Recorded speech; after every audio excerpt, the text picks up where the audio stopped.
how we are operating our system, how it is operating, and its reliability. I want to commend Jackson Water. As most of us know, we had a storm event that caused the flooding of the O.B. Curtis Water Treatment Facility. And as a result of that, the federal government declared a natural disaster. And the silver lining in that cloud was $600 million was provided by the EPA to assist us in the recovery of our water system. It did not at that time include our wastewater system. Both of those systems are under consent decrees with the EPA. And the federal government appointed a U.S. district judge by the name of Judge Henry Wingate to take over the system and see to its repair and renovation. Judge Wingate then appointed an interim third-party manager, Mr. Ted Henifin.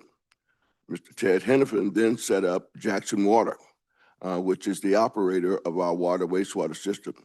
The city still owns the asset. We own our water and wastewater system. The interim third-party manager was charged with putting together a system of recovery strategies to get the system back up and running, get us out from under the consent decree, and increase reliability. And so I want to commend Jackson Water. They have done yeoman's work in the early months of this almost 3-year saga that we've been in, and have restored our water treatment facility to premium standards. That system is largely, the system we largely rely on is the O.B. Curtis plant, which is up off Lake Harbor Drive near the reservoir. In the interim, the judge was prevailed upon to take over the wastewater system, which is also under a consent decree. And so now Jackson Water is in charge of our water and our wastewater system. And the challenges are these. We had a $600 million allocation provided by EPA. $150 million of that is the operations and maintenance portion of the effort. $450 million was left in capital funds, mostly for the actual installation of transmission lines, mostly, to get the water from the treatment plant to the end user. And so we have a situation where $150 million has been depleted, and we burned through that. And so those things that were covered under the $150 million include paying of contractors and subcontractors to Jackson Water, paying the staff of Jackson Water and the operators of the system, as well as when the system was moved over to Jackson Water, the debt that the city of Jackson owed on its wastewater also was transferred. So Jackson Water right now has a collections problem. And as a result of that, we're not able to meet all of our obligations in a timely fashion. We have shortfalls. And as a result of our running through the $150 million for operations and maintenance, we have been having to make visits to Washington because it literally takes an act of Congress to be able to move some of the money of the $450 million, which is mostly intact right now, to move it over to the O&M category. It literally takes members of Congress writing in legislation to make that happen. EPA cannot do it administratively without the approval of Congress. And so we've been assisting Jackson Water in making pleas to our congressional delegation. And all 4 of the members of our delegation, Congressman Thompson, Congressman Guest, Senator Wicker, Senator Hyde-Smith, have all been supportive of making that move, because most of that 450 is still intact, and we don't think it's going to take the entirety of the $450 million to repair and install transmission lines. So 54 million is being requested, and it's in the continuing resolution. Well, we all know what's going on in Washington right now. We're in a shutdown, and so that money is stranded in its ability to be moved over to O&M. As I understand it, Jackson Water owes about $31 million to its contractors, and has committed to making good on that debt in December, by December. They've had challenges in paying and keeping their payroll going because, as I say, the $150 million is just not enough to, or rather has been depleted, and the revenue that we're getting is not enough to cover all of the operations and needs of the Jackson Water system. So we're at 70% collections, and what we're being told is that it will be several years before Jackson Water is able to increase those numbers appreciably. I understand that they got to 82% in the previous month, but the collections fluctuate. So collections is a problem, and it's also a problem for the city of Jackson because Jackson Water collects our sanitation fees from the garbage collections. So we're down by 30% in terms of the revenue that we expect to cover the cost of paying our sanitation fees. So that's another burden on the city of Jackson. We're told that it's going to be several years before we get up to, say, 95% collections. And in the meantime, the system is bleeding red ink. We believe that without, and I'll also say that it has been proposed by Jackson Water that Judge Wingate order another rate increase to the ratepayers. And the judge has so far declined to do so. He has stated that he wants to know what happened with the Siemens settlement monies, and he has subpoenaed records from the city of Jackson. We have provided the records that he has requested. He's also requested records of the law firm that was the lead law firm in the Siemens settlement. That law firm has filed a federal injunction to prevent the judge from acquiring those records. So that's one reason that the judge won't order a rate increase. He's also stated that he has concerns about the rate of collections and the fact that we have a substandard demonstration of collections on our water and wastewater system. And so that's another reason he has declined to order a rate increase. I have gone on record with Mr. Henifin of also opposing a rate increase because my taxpayers are saying to me, and ratepayers are saying to me, what do you mean? I'm paying my rent, my water bill. I'm being dutiful and consistent about it. And you've got 30% of the folks that are receiving the services that are not paying. And so in good conscience, I can't support a rate increase at this time. There's also the issue of about 4,000 customers who are receiving water who don't have accounts. For some reason, they've never been given an account.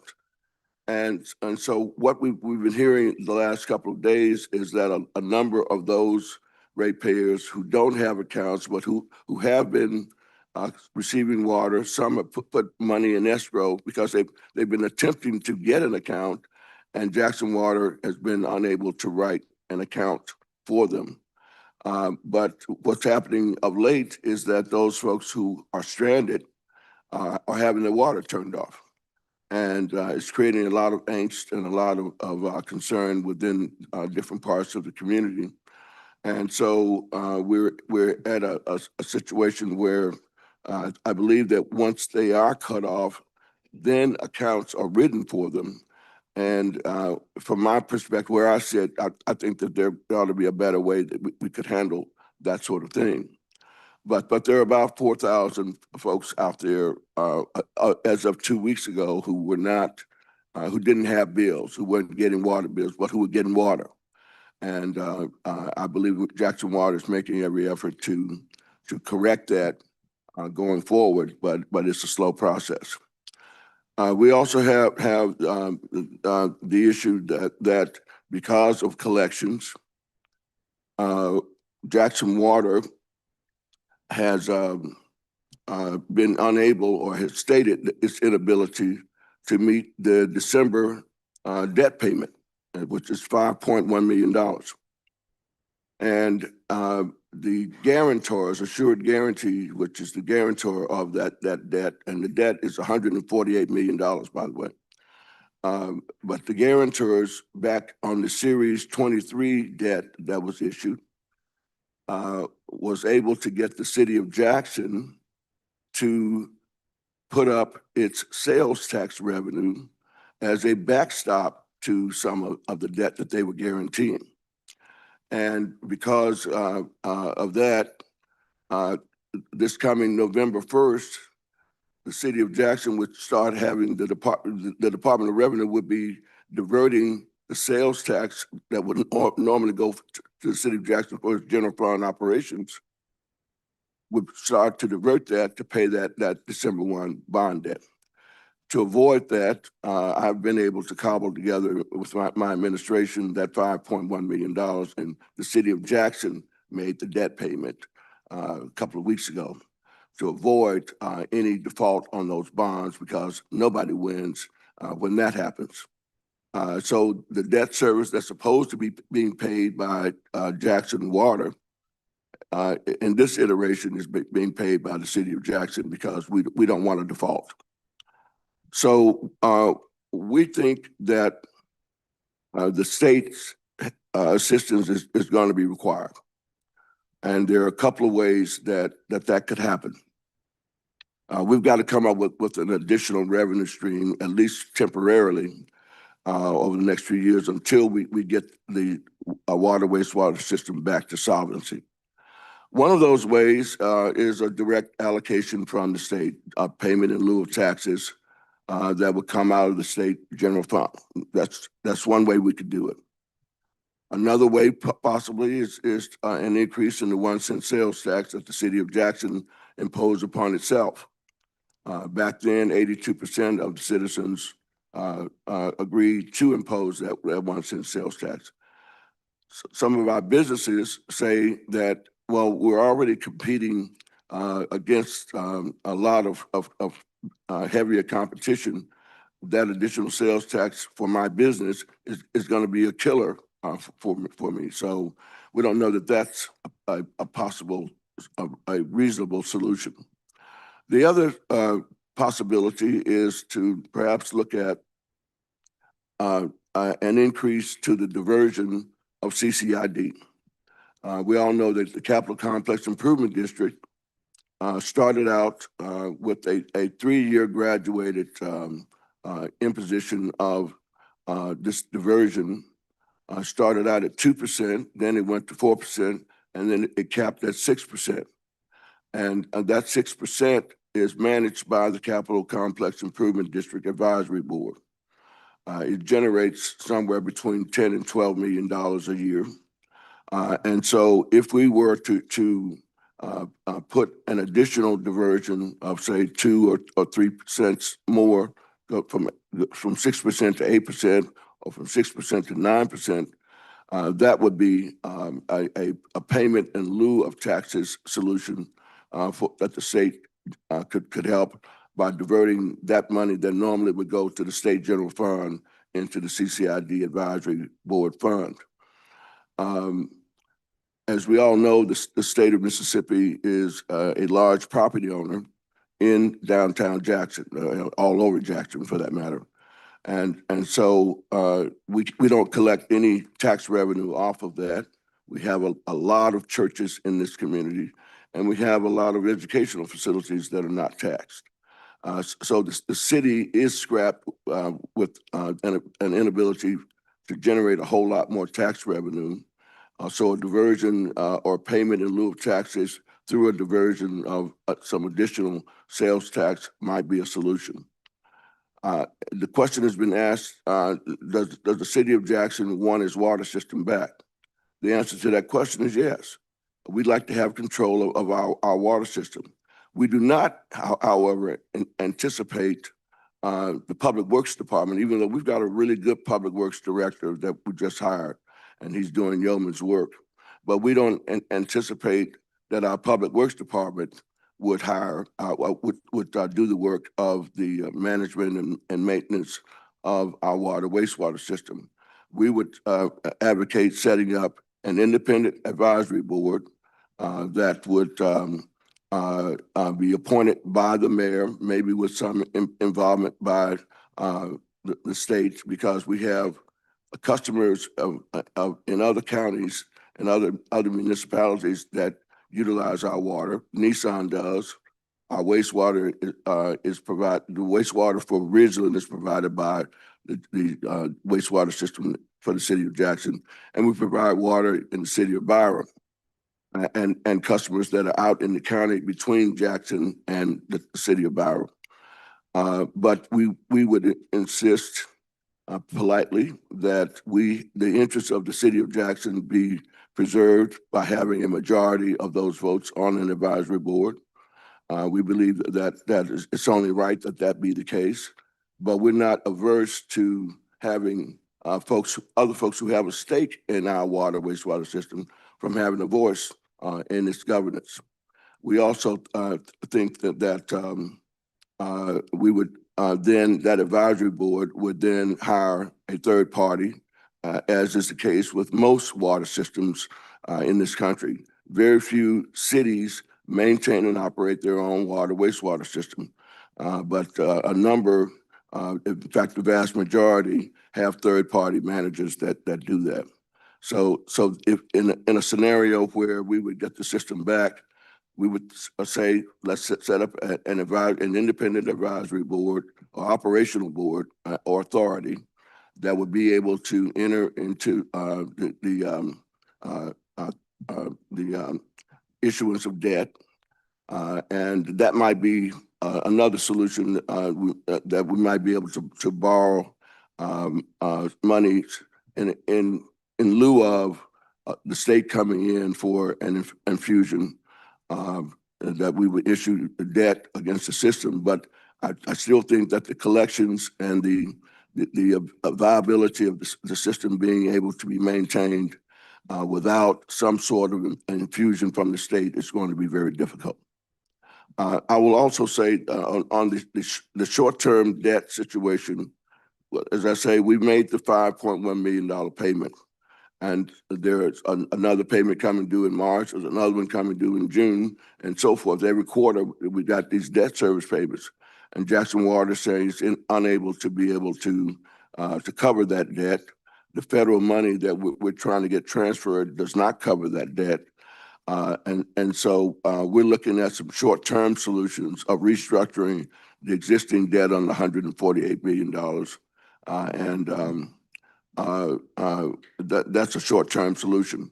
But again, long-term, whether Jackson Water continues to hold on to the control of the administration and operation of the system, or whether it's returned to the city of Jackson in the means by which I just described, either way, we've got some shortfalls that are going to have to be addressed.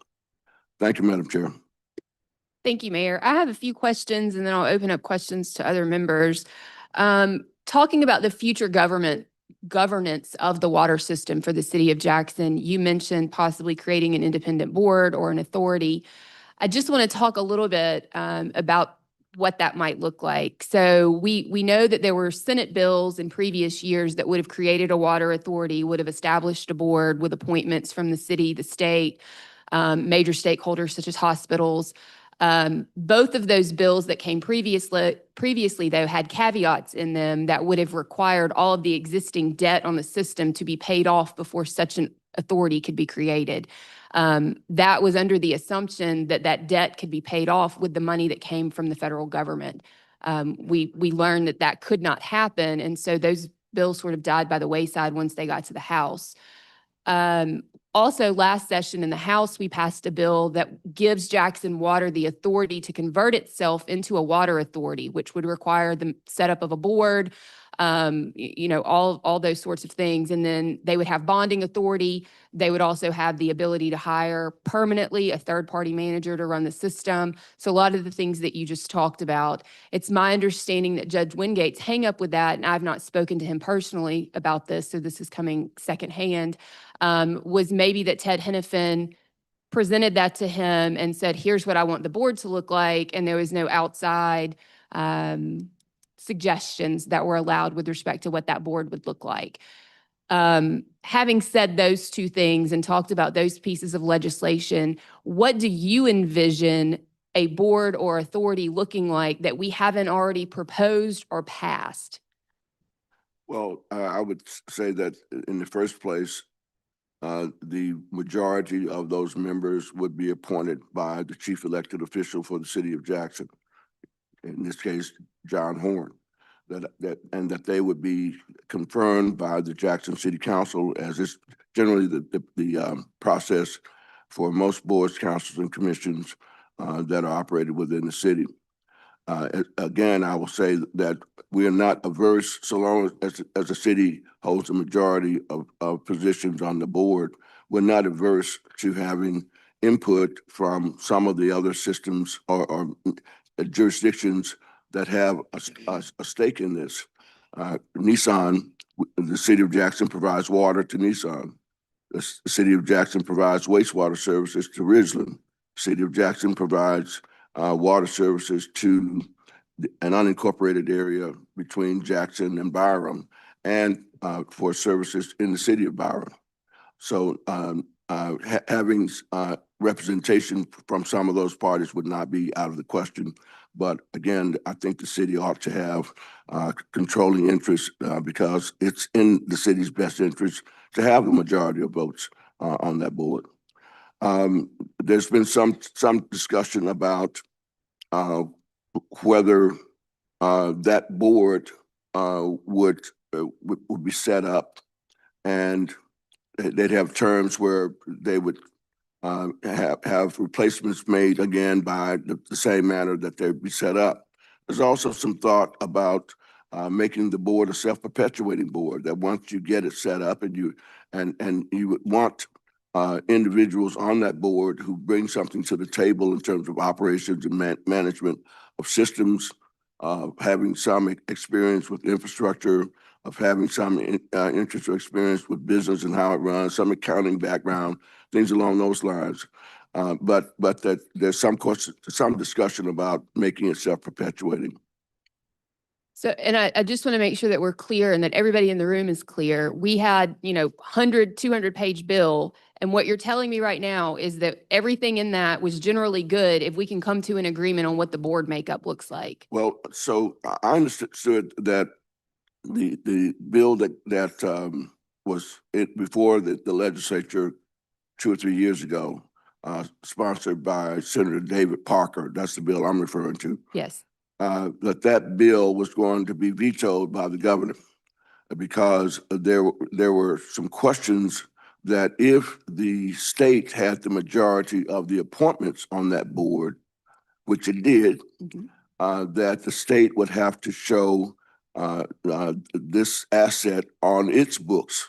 And that would not be a good showing at that time. It wouldn't be a good showing at this time because the fact that we're upside down. And so my understanding is that the bill passed the Senate, and because it was not taken up in the House for fear that, and I don't mean to put words in the speaker's mouth. I haven't talked directly with them about this, but the word that I got was that the speaker chose not to send his House through the angst of a bloody floor debate when he knew the governor was going to veto the bill anyway. And so it didn't get through the House process. Sure, but again, that veto would have come down to the board makeup. Yes. So that's really the sticking issue. If we can all get together, the governor, the House, the Senate, the city, Jackson Water, and come to an agreement on what the board makeup looks like, then we can easily go forward with some plan for future governance of the water. Yeah, but again, the governance, from my standpoint as the chief elected official of the city of Jackson, is that Jackson ought to have the majority votes on any authority that would be set up. Okay. Going back to your proposal or potential proposal about increasing the 1% sales tax, do you have any numbers on what level of increase that would look like and for how long that would be needed?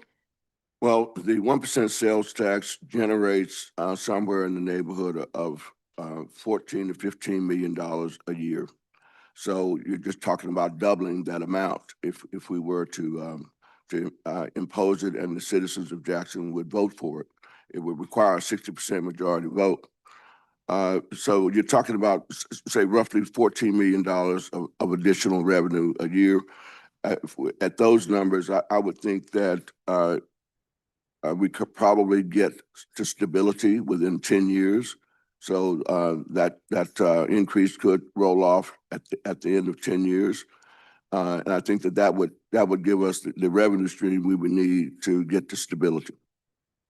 There's been some discussion about, in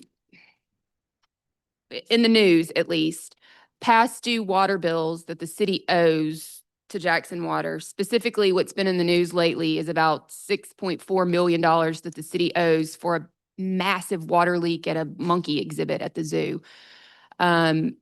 The 5.1 million that you just referenced that the city has paid on the debt service that was due, is the city taking a credit for that $5 million against the 6.4 that it owes? What does that look like mathematically? Well, so we have not been given a lump sum payment from Jackson Water for the revenue it's been collecting for our garbage collections.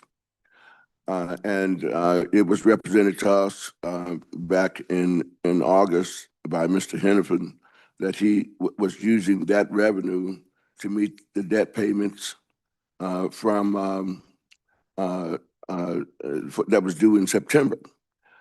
He has since said that no, I still have your garbage collections. So we don't know specifically what's going on with that. We dispute the $6.4 million. If Mr. Hennepin is saying that we owe that much, we find it difficult to believe that we've accrued a bill of $6.4 million since the fall of 2022. So I just don't know that computes. There may be that much water that's been lost through leaks, multiple leaks, I might add, over the years, but we think it goes well beyond 2022. There are also, you mentioned that cutoffs had started for people who do not have accounts. For better or for worse, that started in my district a couple of weeks ago. And I've gotten lots of phone calls and lots of emails. Some of those, admittedly, are people that never had accounts, have never paid for water, and they needed to have their water cut off because water's not free. I've been a proponent of cutting off people who aren't paying from day one. But there also seem to be others who have received very high bills, not 6.4 million, but 3,000, 10,000, who say that they have had accounts and they've had ongoing issues since before Jackson Water took over that were never resolved. And those large bills are sitting on their account due to meter reading issues that occurred previously. What would the city do in a situation like this that's different than how the rollout has been, how Jackson Water's handling? Because I know that I have lots of constituents that are very unhappy, but I also advocate that people need to pay their bills. Yeah, and we advocate that too. How we would handle it differently is, number one, we'd have someone who would, for lack of a better person, be an appeals judge, a layman, but someone whom you can appeal that bill to. As I understand it, Jackson Water does not have an appeals process, and there is no person identified within their structure to whom you can appeal the accuracy of a bill to or not. So that's one thing that we would do differently. The other thing is I think this has been a customer service nightmare. I believe that if people have been notified about how they can be walked through becoming legitimate in terms of getting a legitimate account, and be given a certain period of time to get that established, would have been a lot less heartburn than what we've been seeing here. I've been getting a lot of the same calls that you've been getting, and my staff has certainly been inundated, especially our constituent services office. But I think the customer service on these cutoffs could have been handled a whole lot better. And I just wanted to follow up and then I'll open up for other questions. But I just want everybody on the committee to understand that a portion of the debt for Jackson Water, the bond debt, there's a provision in that says that if there is a default, then the state will come in, DOR will come in, take the city sales tax revenue to pay that debt. The city obviously doesn't want that to happen. I don't think the state wants to get involved in that. To my understanding, that clause has never been enacted in any prior bond debt because there's never been a default like this on the cusp. That is. And Madam Chair, we didn't want to be the first. And Thank you so for that. That's why we took the actions that we took. We were able to issue a $40 million bond using our modernization use tax as a backstop to that debt. And we did a 15-year note. We had made some payments out of our general fund toward the improvements that we were planning to make under the 40 million. So we paid ourselves back and we used that revenue to pay that, to meet that debt service. And it's my understanding that the bulk of the bond debt is 3 separate bonds, but only one of the bonds has that sales tax clawback provision. Is that correct? I think it's 2, but the one I'm familiar with is the Series 2013 debt. Okay, thank you. All right, gentleman from Hines, Representative Bell. Thank you, Madam Chair. Mayor Horn, thank you for being here today. And you mentioned earlier about past due bills and things of that nature not being resolved. Do you recall back in 2021 when we passed legislation to be able to negotiate those past due bills? I was the author of the legislation. Yes, I'm On familiar. the Senate side, correct? That's the bill that passed. Yes, Yeah. sir. All right, so let me ask you this question. What happened to that program? The governor vetoed it. The governor vetoed the bill. Okay, I'm talking about House Bill 359 in 2021. It was actually, What's the short title? it was signed into law by the governor, talking about giving the authority for municipalities over 150,000 people to negotiate water bills, where former Senator Sally Doty set up a commission. You recall that? Yes, sir, I do. But as I recall, the legislation that would have given the city the ability to set aside debt, not to forgive it, but to set aside debt, was vetoed by the governor. Okay, but do you recall Senator Doty at that time were working with, I don't know what department she was working with? She was in the public service, Right, head of the public service public utility Right. staff. Do you recall the process that she took to get that? I do. And what are you saying? You're saying to me that that was vetoed, that didn't take place, or did she not do what she was supposed to do? Well, I think that that was without legislation, or if that's the bill that if that bill passed and that's how she got to be able to do her work. I think what we wound up saying is that there had to be a certain kind of language in the bill. And the following year, we put forth a bill that had the language in it and the governor vetoed the bill. Okay. All right, thank you. Representative Nelson from Hines, who's on Zoom, has a question. Thank you, Madam Chair. Can y'all hear me okay? Yes. All right, Madam Chair, quick question. I think you said at the beginning of this hearing that we do not have representatives from Jackson Water available today, correct? That is correct. Okay, and can we make a commitment to call them back in for a hearing? Because a lot of my questions are for actually Jackson Water. Yeah, I've already been talking to them, trying to see if we can get them at one of our other hearings. Thank you so much. And, Mayor Horn, thank you for your leadership. I will like to say that out of all of the hearings that we've had around Jackson Water and what the steps to move forward, I think that this has been the most productive as well as the most transparent one that we've had. It clearly shows that the city of Jackson is willing to work together to find a solution to make sure that we have clean and sustainable drinking water in the city of Jackson.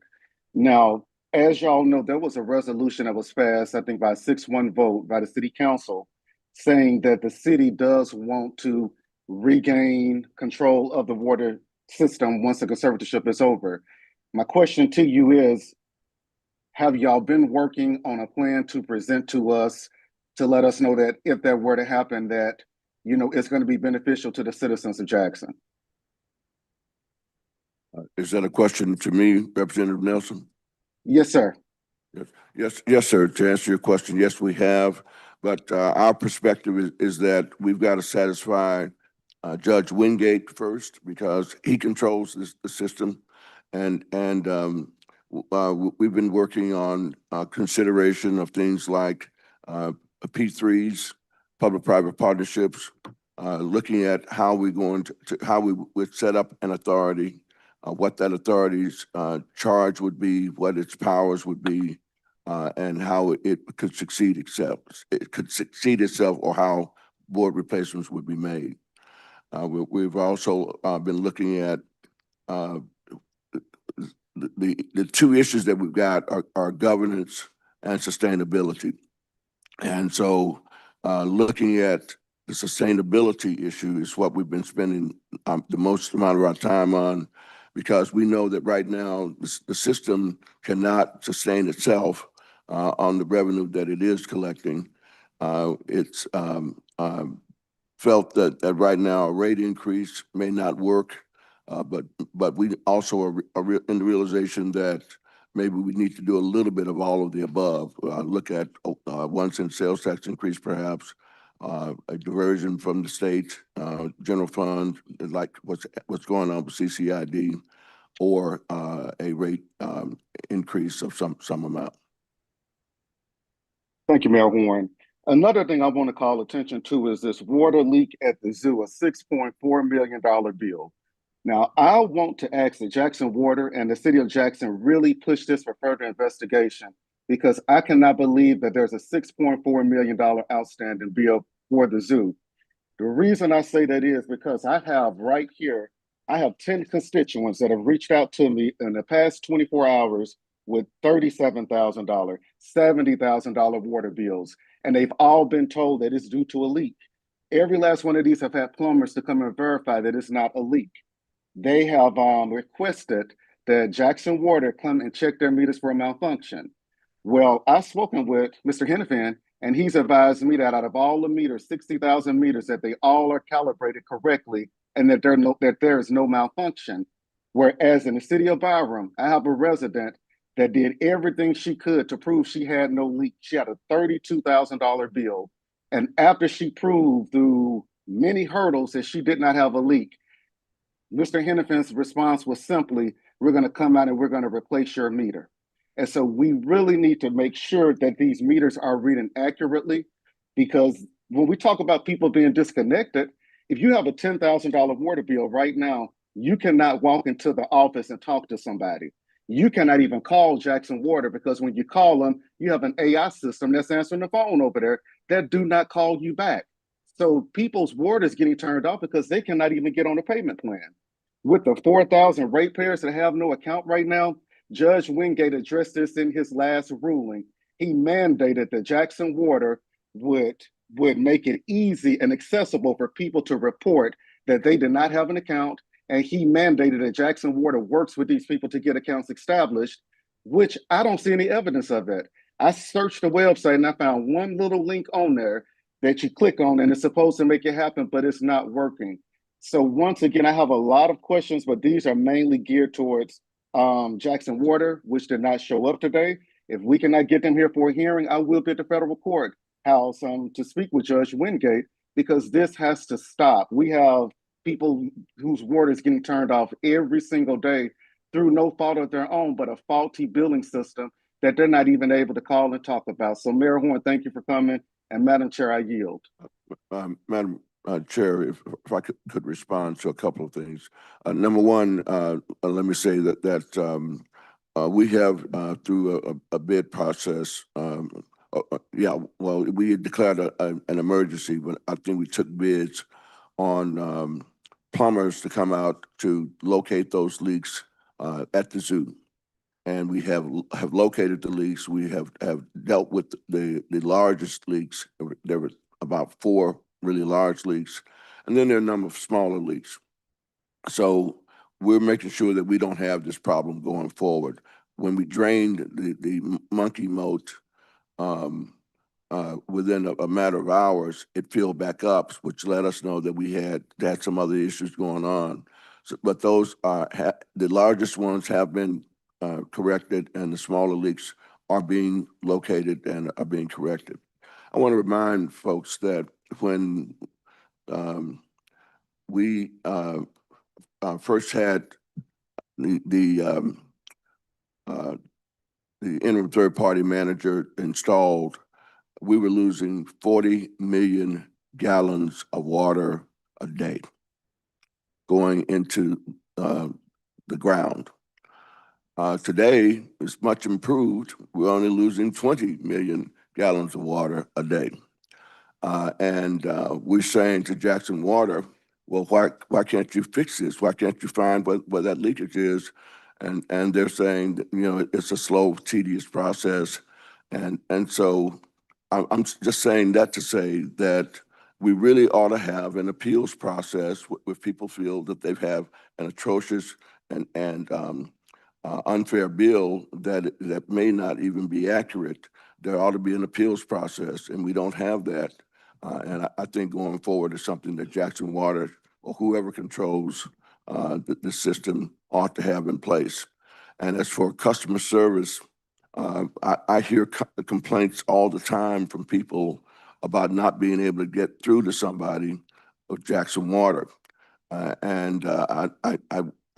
felt, and I've said to them on numerous occasions, I think you guys need to put a better customer service experience in place for folks, because not having water can be very stressful, very frustrating, and it gets people's emotions running high because it's a basic need that we have. And so I think we need to be understanding of that and compassionate about how we approach these things.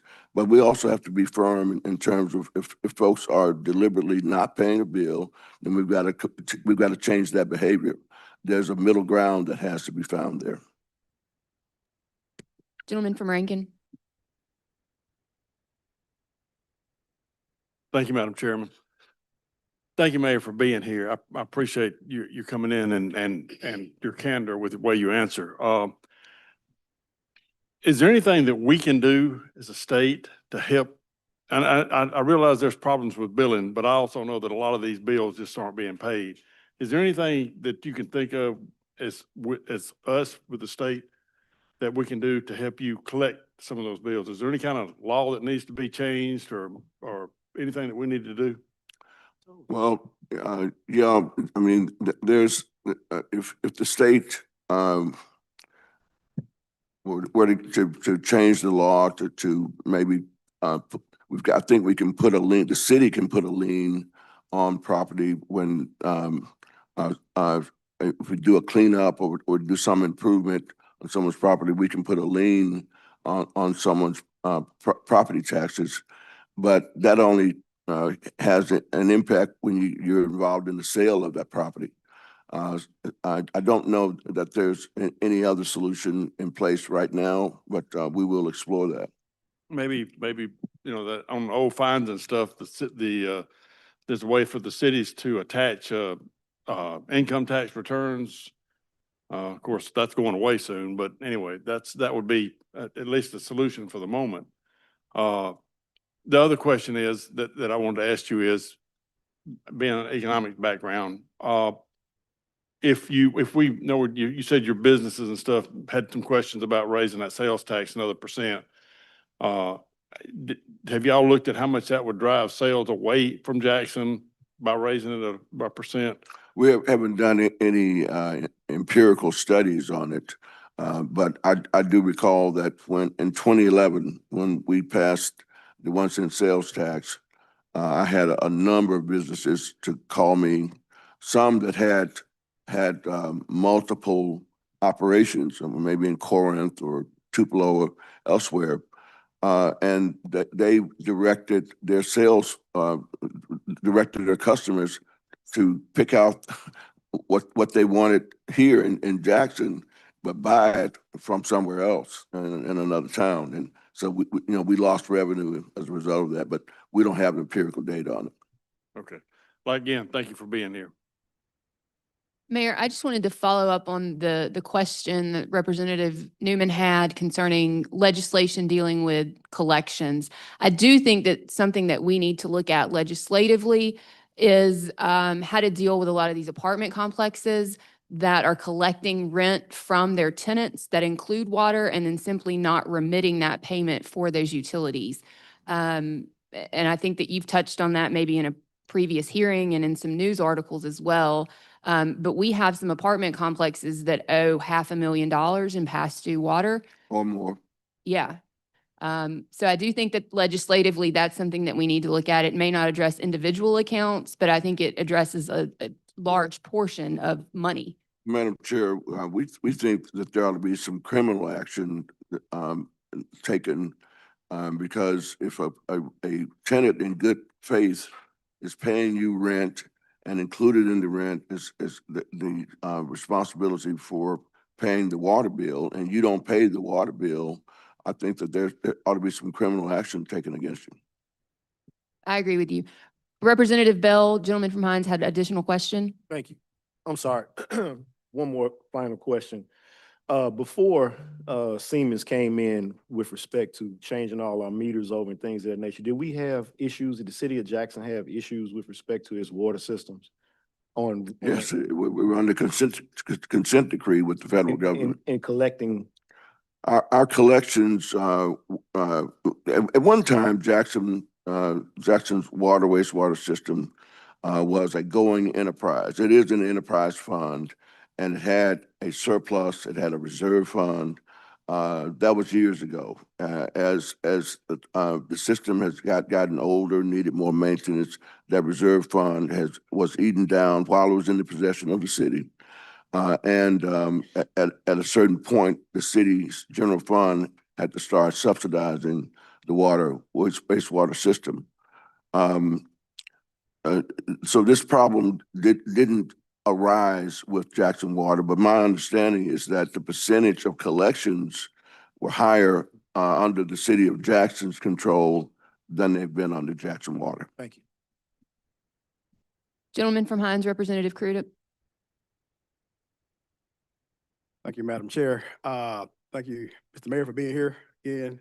Just one quick question I have. You mentioned about the garbage collection rate that is coming from Jackson Water. Has there been any consideration of maybe having the garbage be in its own collection billing or? We're working on that right now, Representative. Okay. We think it's in the city's best interest to extract the sanitation collection operations away from Jackson Water and do it ourselves, or do it through maybe another third party. Okay, thank you. Any additional questions from any members? And excuse me, Madam Chair, we've also been in discussions of requiring Rich's Disposal to make the collections because they know where their customers are. And so that's another option that we're exploring. Thank you, Mayor. We appreciate you being here. Thank you, Madam Chair. Thank you, members of the committee. All right, we're going to switch gears a little bit and go from water problems to other water problems. So, our next panel is going to be a group representing CMU, Canton Municipal Utilities. There's several of them, so if you guys will just act like you like each other and huddle up at the end of the table, you're going to have to share some microphones, but we'll make it work. We're going to have Howard Young, who's the general manager of CMU, John Wallace, commissioner of CMU, Hayden Overby, a consultant engineer for CMU, and both Keith Turner and Abram Orlansky, who are attorneys at Watkins Eager that represent CMU.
Okay.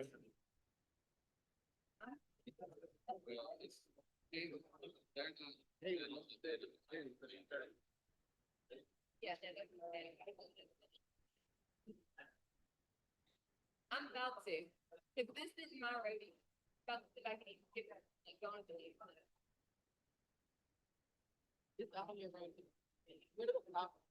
I've had people call and ask me questions, and I'm like, I didn't answer these.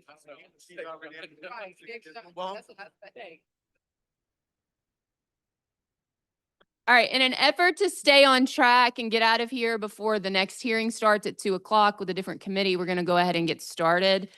If you guys would just briefly go around the table, introduce yourself so that everyone here on the committee is familiar with you. And then what I'd like is for Commissioner Wallace to maybe start by giving us a background of CMU and how we got where we are at the moment. Abram Orlansky, attorney at Watkins and Eager. Howard Young, General Manager at Canton Municipal Utilities. John Wallace, a former general manager and now board member of CMU. Hayden Overby, water market leader for Wagner Engineering. Keith Turner, attorney for Watkins and Eager.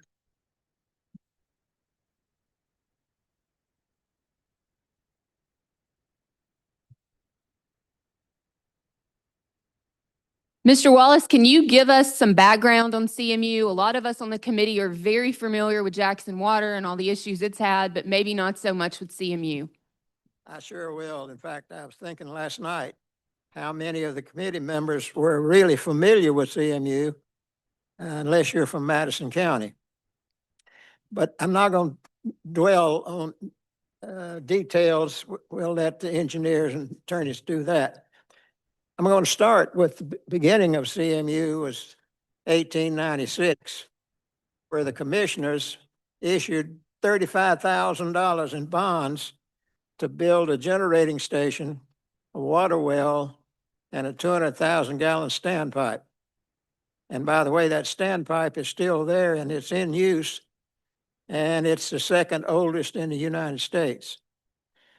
From that point, as Canton grew a little bit, the commissioners bought 3 gas wells. I'm going to just go the whole route here. 3 gas wells down at Belhaven and built a 6-inch pipeline to Canton for delivery of that natural gas. Well, in 2 or 3 years, the wells actually were flooded by salt water and were no longer in use. But ironically, by that time, United Gas Pipeline had built a 36-inch line that went through North Jackson and on up to Kosciuszko and actually on up in the northeast. Well, luckily, that line crossed over the 6-inch line to Canton. And so they were able to make a connection to United. And United then became the supplier of natural gas in 1936. So Canton made good progress during that time. And I suppose that the next important step as far as the utility was concerned was later on when the utility actually renamed itself from Canton Light and Water to Canton Municipal Utilities, and that CMU provided all 4 utilities: water, sewer, natural gas, and electricity.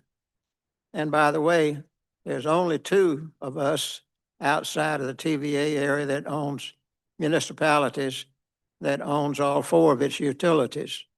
The other one happens to be Collins, Mississippi.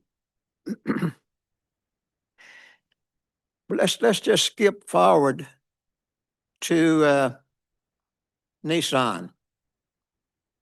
That was the big change as far as utilities in Madison County.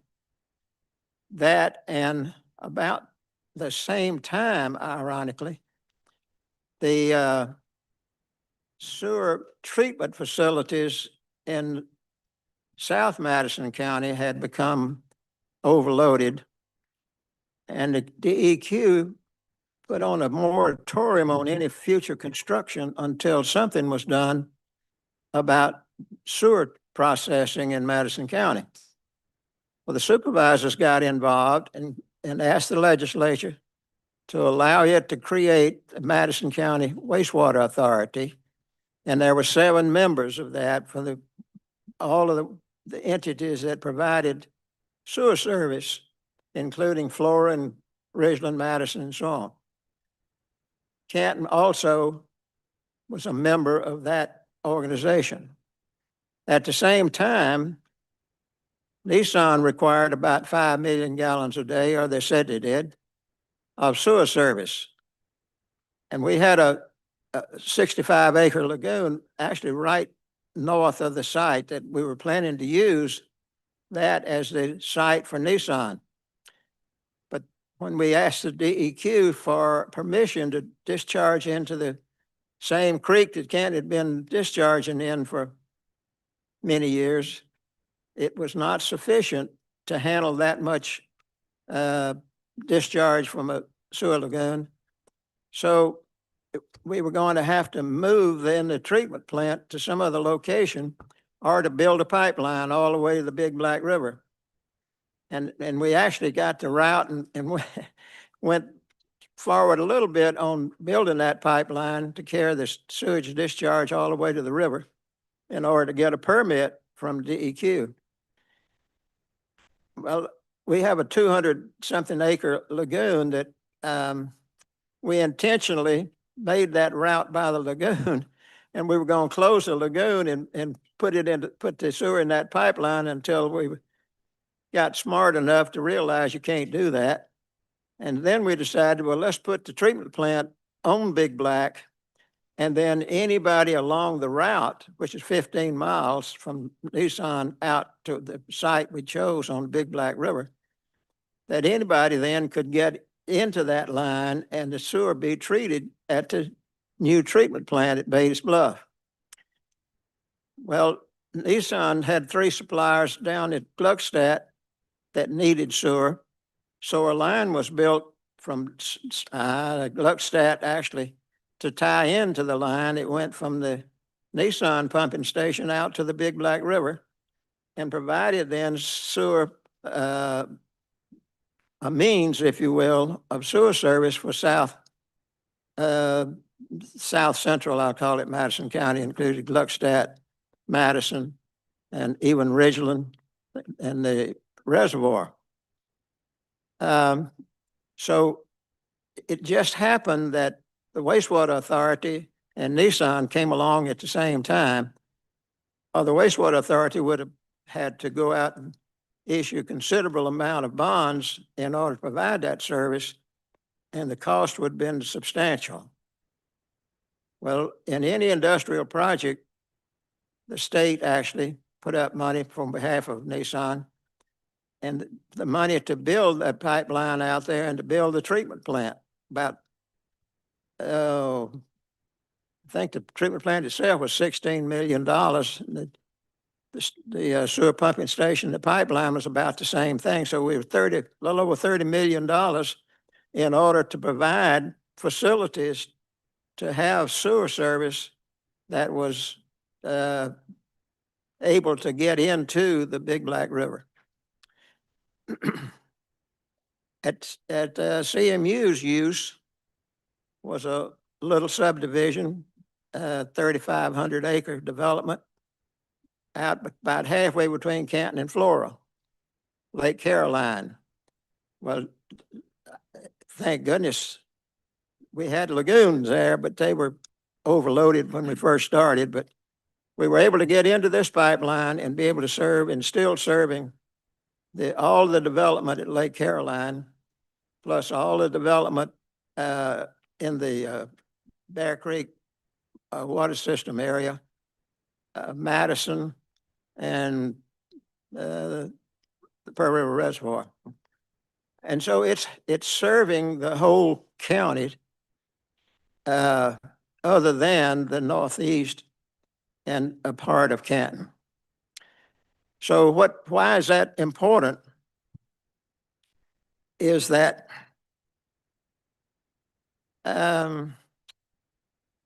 part of the concern of some of the systems, some of the customers, is the amount that the wastewater authority is, back up.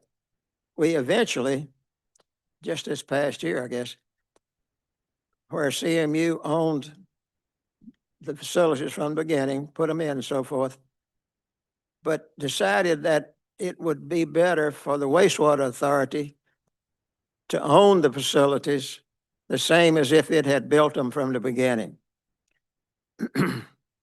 So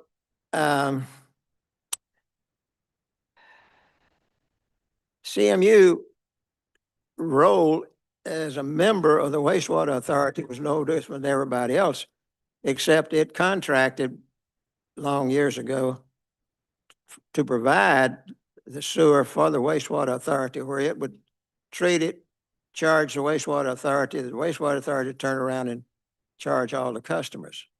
Well, now the wastewater authority is sole sewer transportation and treatment provider, whereas CMU had been providing that operation since 2003. As far as CMU service is concerned, we, I'll go, this is kind of not, I'm retired from CMU in 2015. And we were in pretty good shape. We had accumulated a good bit of surplus, not surplus funds, but restricted funds for projects that we knew were coming up. For example, we had to change out all of the gas, old pipe that was put in 1936, cast iron was leaking. And so we put aside the money to replace that with plastic pipe, which is longer lasting and not as prone to leak. But anyhow, the object here is that we had money set aside for several different projects. Well, to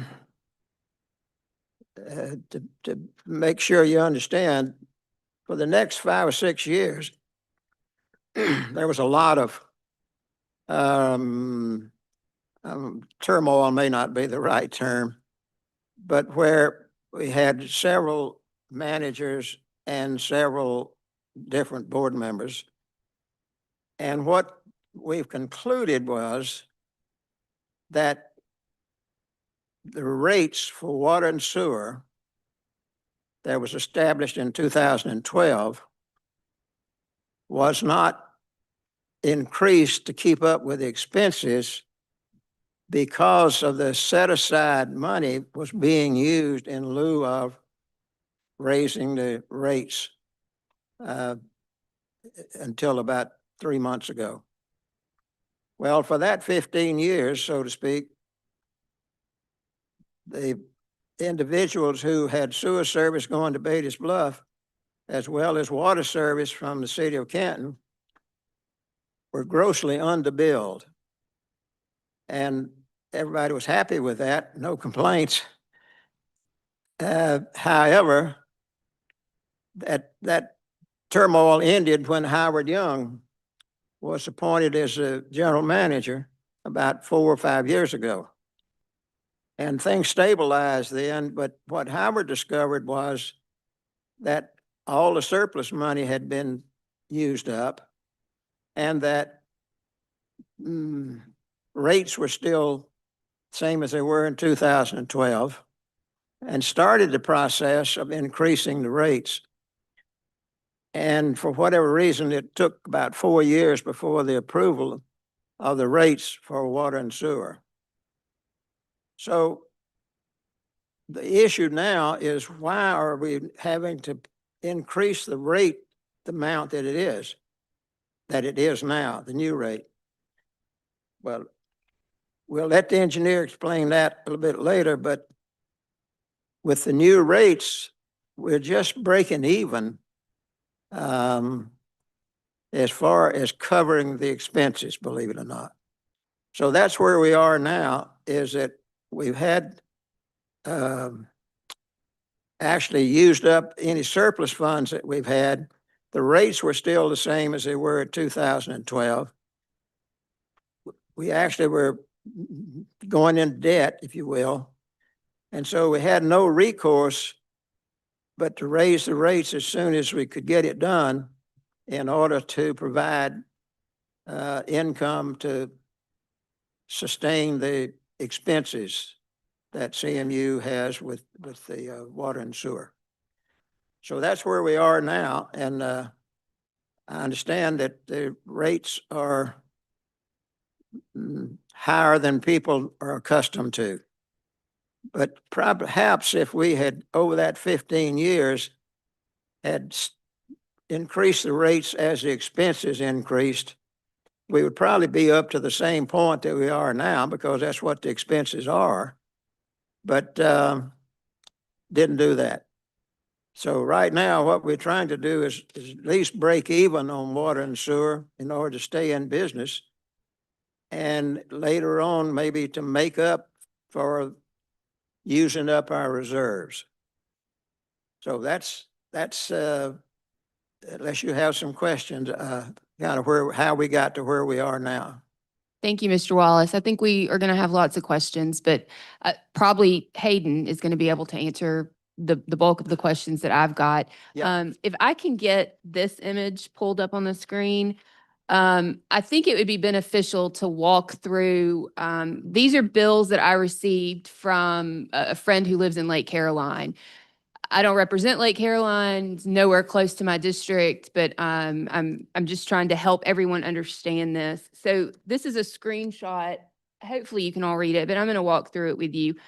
From bills from October 1st, 2023, October 1st, 2024, and October 1st, 2025. So we have a 3-year snapshot from same month, same household, same number of people that were in the house that whole time.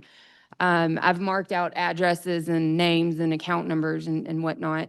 But if you look at the bill, for instance, it's on the bottom right. That is the bill that's from October 1st, 2023. The amount that's due is $163. There's a water charge for a usage amount of 53 units. And then there's a sewer charge for, I assume, the same amount. But again, the total bill comes to $163.17. If you look at the bill from the following year, October 1st, 2024, that's the bill on the top of the page. you see a water charge based on 50 units. So basically the exact same amount of water that was used the previous year, and a sewer charge of $80. So in between 2023 and 2024, it looks like the water rate stayed the same, but the sewage rate doubled. Is that accurate? It's the same usage, but the amount of the bill is double. What happened in that year with respect to rate increases on sewer? Hayden, can you? Well, I know, but why did it double? What? Between 2024 and 2025, is that 25? No, between 2023 and 2024, the charge for sewer for roughly 50 units went from $44 to $80. Was there a rate increase for sewer in that 1 year period? There No, was that was not, not. Okay. but there could be the summer sale. Oh, that's right. I forgot about, at that point, we did. What's a summer sale? Yeah. So that was some of the issues with the outdated rate, several years ago, several people, had gardens and other things. And when CMU, implement water in the yard and other things, they implemented a summer sale. So during the summer months, they gave half off on the sewer rates. Well, over time, sewer expenses did not, decrease during that time period. So that's probably what you're seeing reflected on that bill. They probably requested a summer sale, or in that month it carried over, considering this half off, for that time period. So in 2003-ish, maybe before, CMU was discounting water bills, not based on the fact that that money wasn't needed, but just why? It was just an old carryover policy, that had been implemented, several.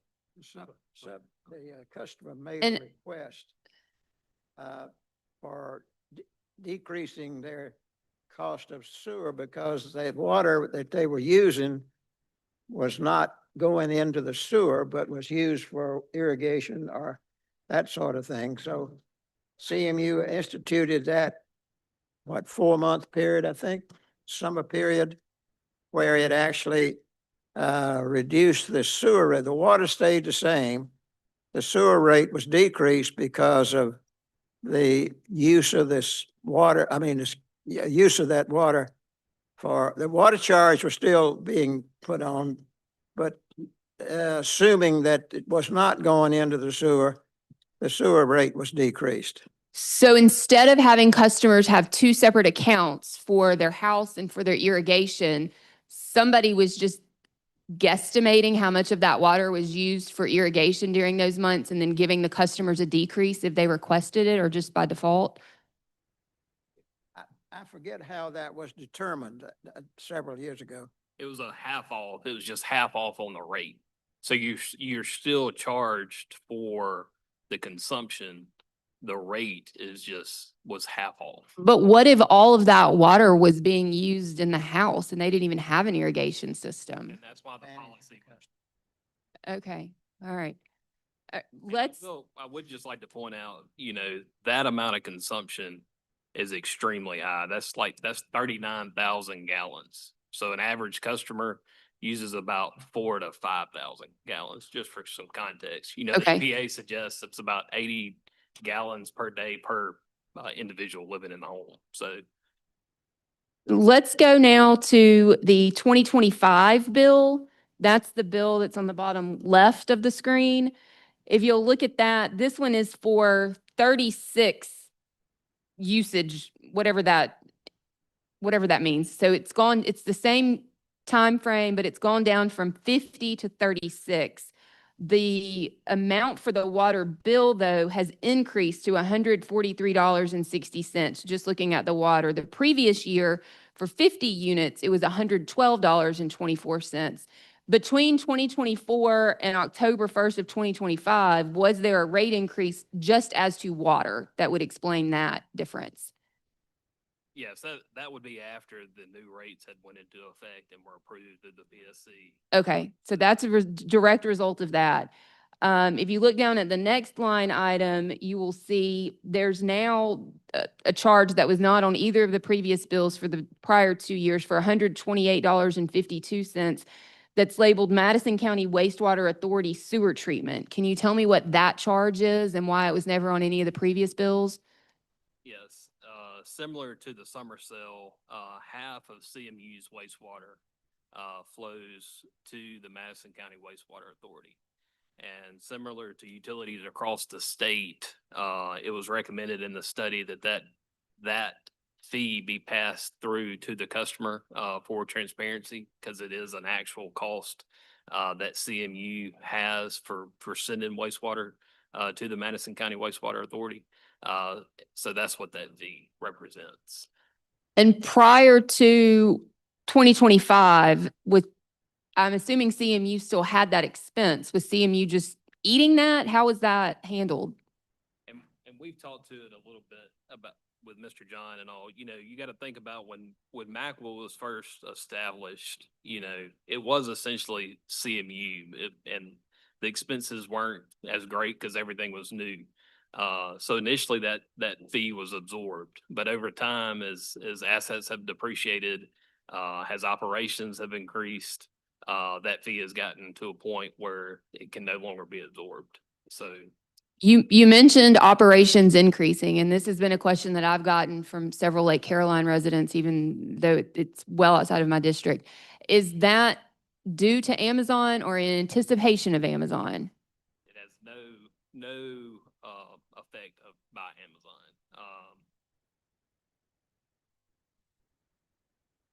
The sewer charge that's on the October 1st, 2025 bill is at 143.80. Again, that's for 36 units. The previous year, same date, for 50 units, it was 192.24. So while it's a smaller amount, it does look like there was a increase there just based on the number of units. In addition to the rate increase for water, was there also a rate increase for sewer? Yes, ma'am. Okay. Can you tell me what was that rate increase? How is it calculated? What's the percentage? What does that look like? And I kind of had a spiel, but so in 2021, CMU engaged with us to conduct a water and rate study, a sewer rate study. And so we started that process by evaluating the audited financials for several years. And during that process, pretty early on, it became clear that with the rates not being adjusted for more than a decade, water and sewer had been operating at a deficit since we identified all the way back to 2013. The analysis showed that an average annual deficit for water was 1.4 million and for sewer was 1.8 million. So that was just on current operating expenses. And if you can imagine, if you're operating at a deficit, you're not tackling those preventative and proactive measures that need to be taking place. And CMU has over $400 million worth of water and sewer assets that they have to maintain. So that's how the rate increase was identified and what was needed. So This bill for October 1st, 2025, based on 36 units of usage, totaled $415.11. That's a big water bill for anybody. And I've seen some that are $700, $800. Talk to me about, one, why is this particular bill so high? And two, does CMU see that as being sustainable? I assume CMU realizes that people can't or won't pay bills like this. And I did go back and look at the data. We analyzed consumption data for 2 years. And just looking at that data, it's 10,000 times 24. So there's a lot of data points. And out of all those data points for residential users, less than 1% of those users would have a bill this high. So that amount of consumption is really high. A lot of things can result from that. It can be due to irrigation. There could be leaks. There could be running toilets. And I think it's a result of having rates as low as they were. It probably wasn't it wasn't recognized that the consumption is as high as it was during that period. So no, I would say this is not a an average or a typical bill. Based on our analysis, the average residential consumption is 6 or 8 units. So just so that I'm making sure that I'm tracking, you said that you've pulled average consumption for every user on the system. And the average consumption is 6 to 8 units, whereas the bill that we're looking at on this is from October 1st, 2025 is for 36 units. So that's 30 units over the average bill. Yes, ma'am. And what would account for that? I mean, I think you said there might be leaks, there might be an irrigation system that's not on a separate meter. Is that what you're seeing across the board? We are, and Howard Mike can speak to it a little bit better than I can, but whenever they've looked at a lot of these higher bills and looked back at historical consumption, it does kind of spike, and they can see in Residential. their system when those increases occurred, when the leak showed up, and they do send notices when flows fluctuate at extremes like that. So you might get. Yeah, Madam Chair, just to put a little content to that. When you use your actual that 1 meter and you're running it from the house and you're also running your irrigation system from it, you may even be filling up a swimming pool. If it goes through that meter, you will be charged for water and you will be charged for sewer. That's the reason we're telling people that have irrigation systems, come and get an irrigation meter. That way you don't pay for the sewer that goes through that meter. What's the cost for someone to install a separate irrigation meter? For us, it runs us about $1,200 or $1,250, but we only charge the customer $500 to $600 for it. And Now, that includes the that's meter and the that- install. no, that's the meter and install. Now, they have to get their own people to come and set up the irrigation. Sure, so they need a plumber to set up on their end of the meter, Yes. the irrigation system to the new meter. Yes, ma'am. That's pretty standard. Yes. Okay. Do you have a count of how many people that have called in about high water bills, have their irrigation system and their house on the same meter still? We don't have an actual number for you today, but I can get that number for you. That's not a problem. We can run the analysis on our system and pull that for you. Okay. We can definitely. Do you have any information with respect to someone who received a high bill like this, has transferred, gotten a second meter for their irrigation and has seen their water bill for their house go down drastically? Well, I mean, you asked me, do I have one with me? Sure. No, I do not have. Okay. Has that happened? Yes, it has happened. As Okay. a matter of fact, what we've seen is, once we actually increased those rates, we have seen quite a bit of the high bills go down quite a bit. Because, I'll leave it at that. And you mentioned that in your analysis where you pulled bills and looked across the sort of your customer base, that less than 1% of users have bills that are high. What's your threshold for high? Whenever I pulled the numbers, it was like what a bill would be with $500 would be high based on that less than 1%. So just because that's some numbers we've heard thrown around 700, 500.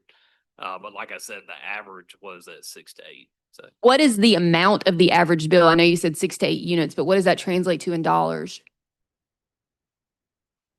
right, it's on the chart.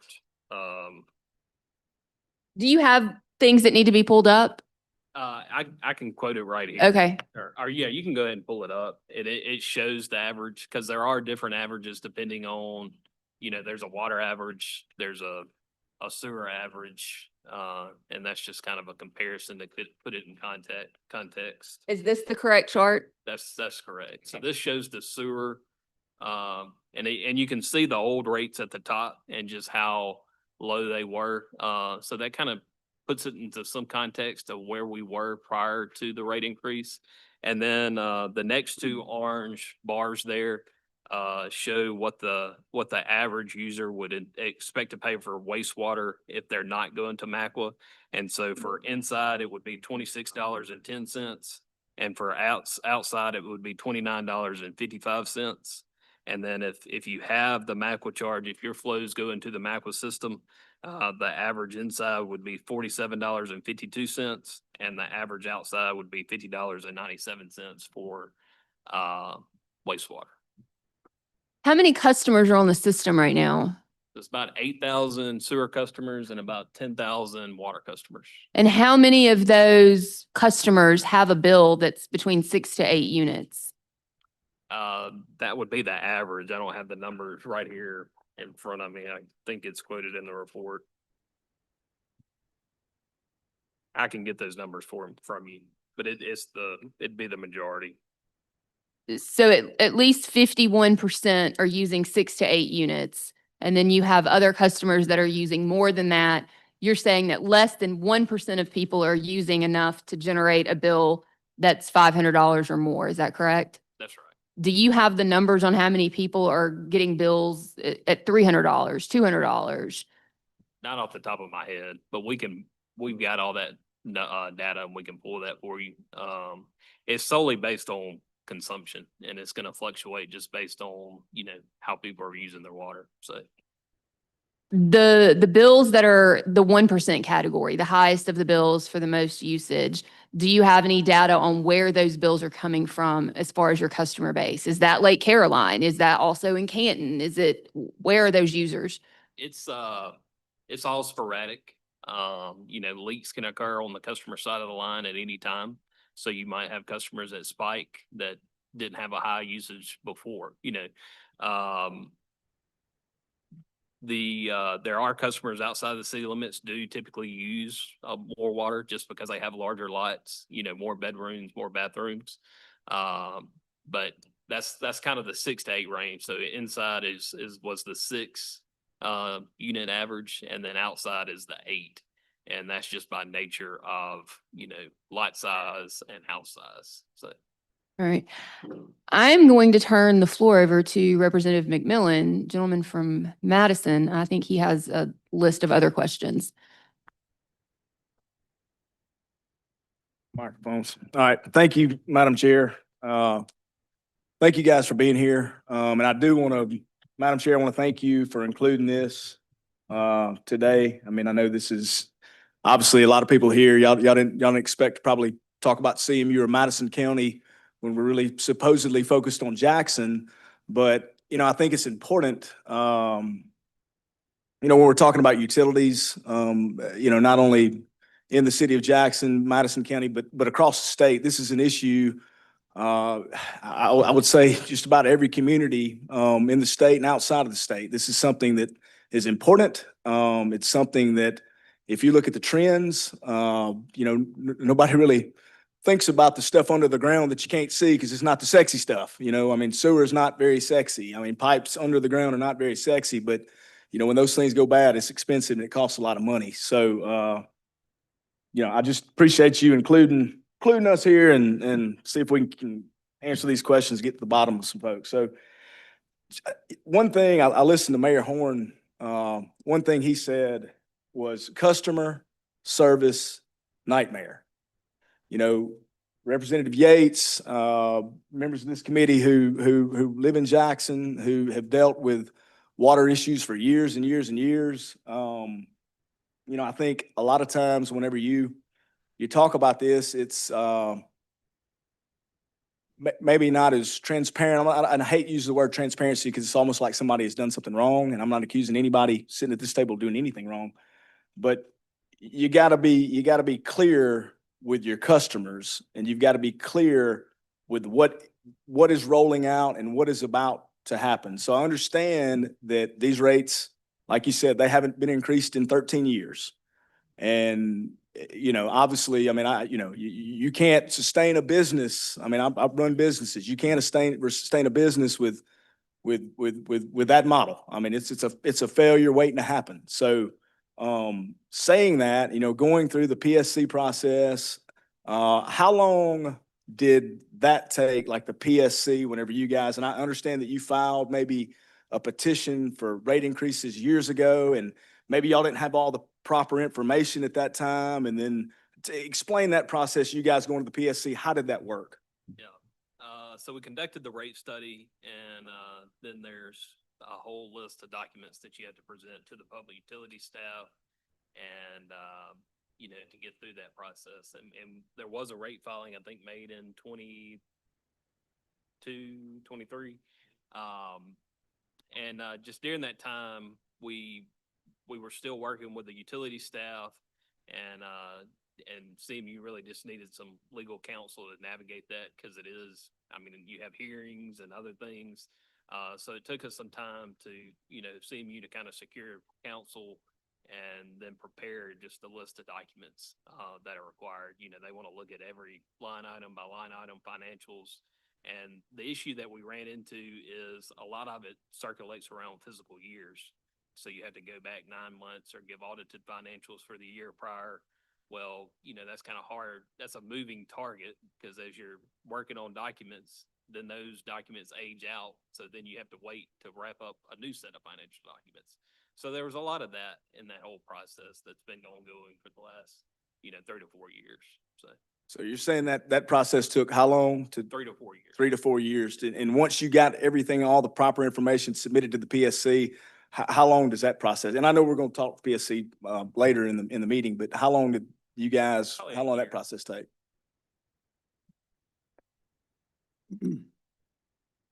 From the initial filing that Hayden referenced in 22-23 was withdrawn in conjunction with the staff. PSC staff, when, as Hayden mentioned, wanted more information, and PSC staff suggested that that initial petition be withdrawn so we could start over once we'd obtained additional financial information.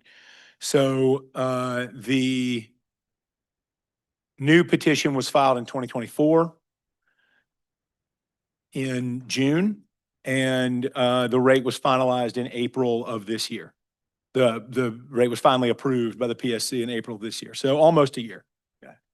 And then all the information, I guess, is submitted there. That's accurate information. All the y'all checked off every box, in other words, that the PSC needed in order to come up with these new rates, correct? Yeah, it's a very thorough process. That's correct. Okay. We submitted the initial petition.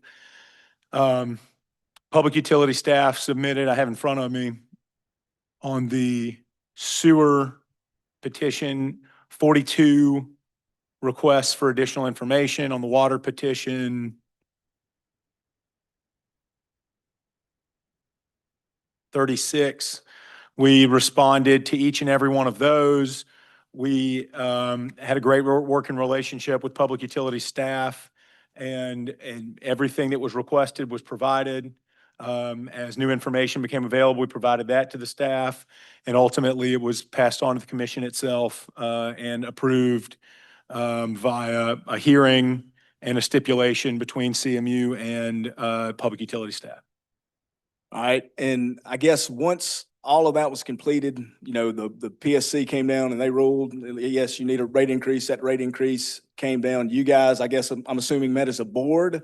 Tell me a little bit about, how did you go? And number one, because at first I heard it was a 25% rate increase, and it was clearly said on the television and news and all over the newspapers that it's going to be a 25% rate increase. And those first few bills started trickling down, and that increase was far beyond 25%. I think that's where I go back to customer service nightmare. How do you explain that, and how do you go about explaining that to your customers? And I will, so the base charge was increased by 25%. So that's where that came from. And I think in the filing, it was kind of mentioned at the beginning of the document. So I think that's the number that might have get, released into the media. But there were, the rate increase on the per consumption was higher than that. There were several notices issued. I think it was 3 notices. There were several flyers to try to get ahead and let people know that the rate increase was coming. But, I think that's where, maybe that number just got hooked on to, and that's what kind of people ran with. And I understand, and that's where I go back to customer service nightmare. That's some of the stuff that we're dealing with, right now. And how do you flush out? How do you get that right information? And did y'all ever go out? Was there ever any attempt to go out, to the city of Canton, to the areas outside of Canton, and honestly just have open and honest discussions about the new rates, how they're gonna be calculated. Because when I was talking, and I had hundreds and hundreds of people, emails and phone calls, and honestly, I mean, I couldn't figure out how to calculate the rate. So is there a clear and easy way for them to go and calculate that rate now? I mean, is that, or are y'all still getting phone calls there, I guess, Howard? We're not getting as many phone calls as we used to. I think a lot of it has to do with understanding, just like you said, getting information out there. I think, our whole thing was, we tell anybody, if you think something's wrong with your bill, bring it in so we can go line item by line item with you. That's the most effective way to do it, because everybody's bill is a little different, depending on usage. If you go to Madison County Wastewater Authority, if you go to Beatties Bluff, if you don't, things of that nature. So, but that's kind of how we're doing it. Go ahead. If I can add to that as well, the notices that were sent out, the multiple notices that were sent out to all the customers have examples of the increase, current rate versus future rate, using the example units that Hayden mentioned. So an individual, if they read the notice, they're going to see what the increase is actually going to be like for a typical household. It would represent exactly that increase, including the MACWA charges and whatever else is in there. And I'm tracking with you, but I mean, you got to understand, I mean, I have a stack of mail in my house. It's about like this, and I'm just the way I do things. Not everybody opens up their mail, and at the end of the day, I mean, I don't think your customers want to hear that these are the rates of the rates, the rates of the rates. They need to be explained, especially whenever you have people that are on a limited income, on a budget, and this is what I'm budgeting for water, and all of a sudden my rates are increases 300 to 400 to 500%. So, going back to the customer service nightmare that John Horn was discussing, I think that's kind of where we're at here. So other thing I want to bring up, like on the actual, the makeup of your board. So, tell us about how is the CMU board made up? How do y'all go, and who are the members? How is that done? Our board is made up by the Board of Aldermen and the mayor. We do not choose who is on our board. They'll choose and they'll let us know. That's how that works. Okay, so the city actually chooses who's on the CMU board. Yes, sir. Okay. All right. On the board, what does the makeup look like? Are there members that represent like Caroline and other areas, or is it just Canton that's represented on the board? City answer that.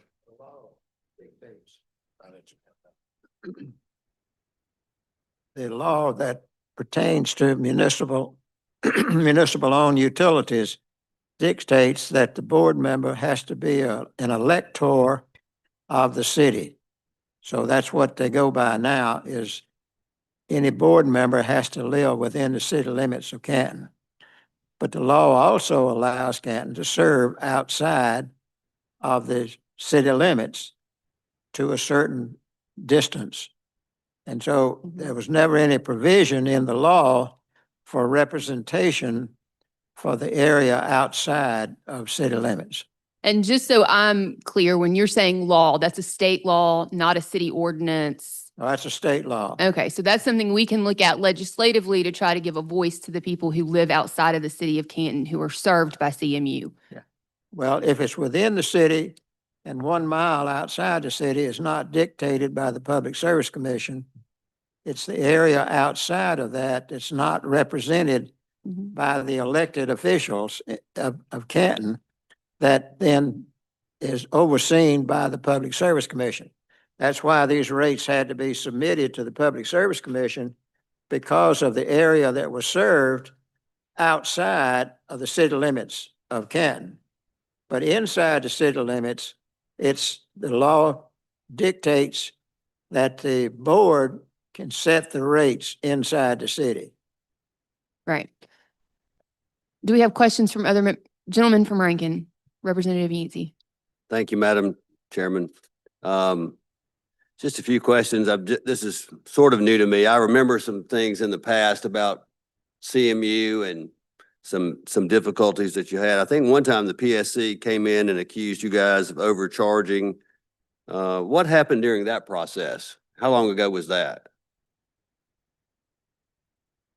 I'm assuming you're talking about when they raised the rates without going through the Public Service I Commission? guess that's I guess, I'm just trying to remember Yeah, I the think- I exact think- context of it. Yeah, I think that's what you're referring to. I think, of course, that was before my time, but they did levy a penalty that we had to pay. Well, we didn't have to pay, but we had to make sure that the certain amount that they actually were talking about had to be used for the area under the Public Service Commission. And that's what that money was used for. And so that, Any upgrades, any things dealing with water, sewer, things of that nature, that money had to be used for that purpose. so I'm guessing the area outside of the, I guess, the city limits of Canton, I mean, that would be taxation without representation if the PSC were not involved. I mean, I guess that's the reason. They have to have someone who sort of has a voice for them. Well, Ms. Wallace just explained that the makeup of the board is determined by state law. And Representative, I would tell you that it's not taxation. It's receiving a service and paying for that service. CMU is a municipal-owned utility with the legal ability to serve water and sewer customers outside the municipality, and state law is very clear on how that program works. And CMU is following state law and how it provides those services and how it bills for those services as well. So sorry to call it taxation. It's just a bill people have to pay that fluctuates, and in this case, it's fluctuating up. 6 to 8 units is the average consumption. Average use, I think we saw, was $41.54, if I see that correctly up there. And you said, I think you said, maybe we're not talking apples and apples in here, but I think what you said was a high bill was a bill that was over $500. Is that what you said?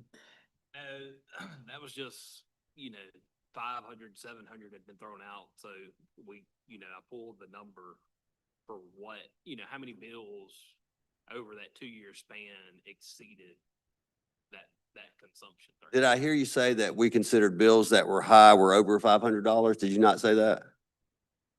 If I did, I might have misspoke. If the average is $41, I mean, I would think if the next month I got a bill that was twice that much, $80, I'd think, wow, my bill just doubled. That would be that'd be high. Rates haven't increased in 13 years. And maybe Representative McMillan, you covered this, the amount of the rate increase for water and for sewer. What was the amount of the rate increase on each one? And when did that happen? The rates went into effect August. So for sewer, like for an average user outside the city limits, the rate for, average consumption before was $14.90. And so that went to $29.55. It went to 20 what? 29? $29. So it doubled pretty much. And then for water outside, prior to the rate increase for standard usage would be $18.56. And then that went to $29.35. And the reason the cost is higher outside the city limits, is it farther to deliver it, or you just get a special benefit because you're in the city, or what? It is further the cost to serve, you've got a customer base that's more concentrated, so it's cheaper to provide service. And keep in mind, the difference between the two existed prior to this rate increase. So this rate increase was uniform for inside and outside the city limits. So it was not it did not increase higher for one class versus the other. It was across the board, the same increase. And so, and you're attributing the outrageous bills that people have to usage or leakage or something to that effect? That's right. Okay. All right, thank you. I inadvertently cut off Representative McMillan earlier. He's got additional questions, so I'm gonna let him finish those up. All right, so, yeah, so we're talking about like the system in general. What, you spoke earlier, Mr. Wallace, on the brief history of where we were, where we're going, the future now and so forth. So, I know you said that whenever you operated the system, and I guess you retired in 2015, the system was flush with reserves, flush with cash, to the, to the tune of what, whenever you left? Where was the system as far as, from a financial standpoint, whenever you were general manager there? Yeah. $17 million $17 million. Okay. And just, allocated to projects, future projects like the gas system was $6.5 million out of that was set aside for that. But some of the money, I won't say all of it, some of the money was used that didn't go for projects that were. well, I guess that's kind of where I'm going with the question. If there was $17 million sitting there, then that money, because you guys are, this is a not, you're not a profitable, you don't make profits, right? There's no profits here, right? This is a no profit business, right? Mr. So- Wallace, I'm sorry, IT is telling me that they can't hear you guys. If y'all could speak closer to the microphone when you're talking, thank you. Sorry to interrupt. So if there was $17 million sitting there that was there to be used for the non-sexy stuff under the ground, the pipes and this and that money was supposed to be used for that, where did that money go? And I guess if it wasn't used for its original intent or original purpose, then in a way, maybe some of these rates that we're seeing maybe shouldn't be if that money wasn't used where it was supposed to be used originally. If that question makes sense, do you have any reference there? Howard did any, and I know you guys were not there during that time, so I will preface that. I understand that. So I guess, but the people paying rates right now, they sure don't care about that. I promise you. They're looking at their water bills. So what Mr. Wallace is getting at is much of that money was already allocated to necessary projects to improve the system at the time. And other dollars from that reserve was the reason why rates were not raised prior to now. So some of that money was used for operations, maintenance, repairs, the kinds of things that you're supposed to use rates for. But there was emergency money, there was reserve money, so that was used instead of raising rates.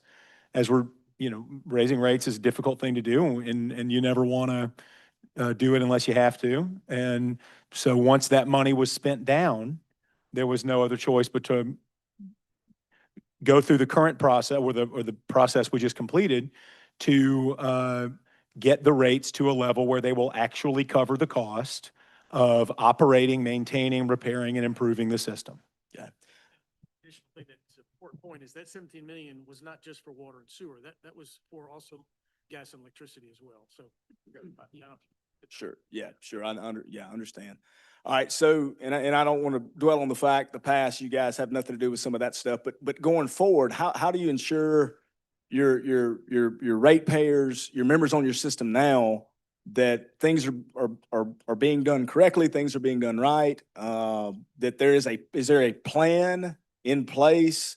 Do y'all have a published plan? Is there something that ratepayers can go online and look and say, this is where we're at, this is where we're going, these are what we're doing? Because we've got people that their pumps in their backyard, there's sewage going, I mean, it's just, and it's across the entire system. So they just need to understand that there is a plan, and this plan is being actively worked, and things are being addressed, and their concerns are being listened to, going back to my point of customer service nightmare. So. Abram can probably talk about a little bit more about the Public Service Commission and the assurances they issued to ensure that reserve funds are spent on capital projects and other things. But there is a capital improvements plan that's been being worked on for several months now. That's in the final stages and will be rolled out to the board. There is a list on that. So as soon as costs are kind of caught up, the plan is to go ahead and start implementing those. CMU's actively pursuing funding from other sources, through grants, but through those grants, you've got to have matching funds. Also through the SRF program, you've got to have funds to pay those backs. But there is a plan, and they're all, ready to hop in and start working. And I understand that, and I do appreciate that, but I mean, you've got pumps in people's backyards today. And, how, I guess what I'm saying is people want to have answers. They want to have it now. They want to look at it. This is when this pump is going to get out of my backyard. All right. So that's, Okay, sorry, go ahead. no, I guess that's what I'm just trying to make sure that our ratepayers, that your customers are sure that you're doing what you're supposed to be doing and addressing the problems today, not a year, 2 years, 3 years, 4 years, 5 years down the road. Yeah. Let me make one comment on that. This may sound like an ego trip, but Howard Young is, Hold on, I need to address, we are not allowing any comments from anyone that's not a member or anyone who's not invited to speak. We will ask you to leave if you interrupt the meeting again. Thank you. go ahead. Yeah, what I was gonna say is, we replaced all of the turmoil and the different managers and so forth with someone that had integrity, that could be relied on to protect the system. And then the ego trip is that I was asked to go back and sit on the board, and we've actually implemented a lot of the issues that we worked under for that 38 years that were pretty good. And now we've got most of those put into place that kind of represented what we were doing back before all of this turmoil took place. So that doesn't guarantee it, but it's at least going in the right direction. Understand, and I do appreciate that. But like I said, going back to I'll hit on customer service nightmare again. A lot of this stuff should have been addressed on the front end. These questions should have been answered on the front end. Here we are now. I get you guys are trying to fix it, but you understand the mess that we're in at this state, and we have people that they just want to have the clear, right answers and make sure that they're getting the services they need. One other question as far as just the system in general, this may go to Howard. There's been some talk and complaint about just the quality, I guess, of the water. Can you address some of the measures that you guys do to ensure that the water is good, that it's reliable, that your processes and procedures as far as flushing out the systems, flushing out the lines, making sure that it is safe drinking water that your customers are receiving? Can y'all address some of those procedures and processes that you guys have in place today? So the water is tested by the health department every month. There are also tests throughout the year consistently to test for all sorts of parameters. CMU also implements some secondary testing just to ensure what the quality is. CMU does have just naturally occurring iron in the water in the aquifer. It's there. It is in the Lake Caroline area. It is not above the actionable level for EPA. There are no health concerns with that iron. But sometimes whenever the iron sits in the system, it does show up as brown water. And there are some dead end lines out there at Lake Caroline that does make that problem worse. CMU is implementing a flushing program to help that. We're looking into some automatic flushers. There's also, we're looking at some other testing and some improvements that can improve the water quality to some extent, but there's never been any violation for the water quality in that area. So members can go online and look at the, at the Yeah. quality there from the EPA and make sure all that's done correctly. That's right. It's all public. Like I said, I would just say to help you guys out and help this whole situation out. I mean, I would say that there needs to be a plan in place. It needs to be online. It needs to be there to where customers can look, see what you guys are doing, implement as far as the flush outs to where they know what's going on with their system. So that may help you from a PR to where we're not sitting here, we're not still talking about this a year from now, 2 years from now, to where they know that these problems are being addressed, they're being handled, and we're going to move on down the road. So. Got a list of members who have asked to ask questions. I'm going to try to get to you in the order that you texted me. First was Representative Bell, gentleman from Hines. All right, thank you, Madam Chair. I'm gonna be very quick. Who owns CMU? CMU, So it does not, it's not owned by the city or anything of that nature? Well, the city appoints the board, but the board then is, far as the law and the rules and so forth, operates basically independent from, except for oversight, Okay. from the city board. Okay, so thank you for that answer. So will the utilities within the city, they're owned by CMU or they're owned by the city? Yes, by CMU. By CMU, okay. Who is MACWA? And woe is me to be concerned about somebody else's water issues, but MACWA yeah, is the Madison County Wastewater Authority. It's made up of, it was 8 members. I believe it's down to 6 members now because a couple of the members dropped out. And it's an authority that's created by the legislature, or allowed to be created by the legislature. And it's independent of oversight by even the Board of Supervisors, who was instrumental in, but the law was pretty strict on that. It wouldn't be dictated to or any part of the county government. So it's a customer-owned system. okay. So let me ask you this question, really quickly. So you're telling me the property that CMU owns, including the pipes, is owned all by CMU, am I correct? Well, On that? the collection system outside the city is. The transportation and treatment of the sewer is now owned by MACWA. Okay, so was that once a part of CMU, or did you sell No, that off? It's an independent organization made up of the users who make up the board of the wastewater authority. And it's basically independent of any oversight by local government. Okay. All right, and my last, my last question, does CMU have any authority to sell property without the city's, knowledge? Or is CMU, any of y'all can answer that question? Yes, CMU has authority to buy or sell property. Without the notice of the city council for cannabis? Okay, thank you. All right, next was a lady from Madison, Representative Ford. Thank you, Madam Chair. And Mr. Wallace, I just thank you for being here today. And I'm impressed with your memory. I cannot remember what I ate for lunch yesterday, but I do appreciate the history lesson on CMU.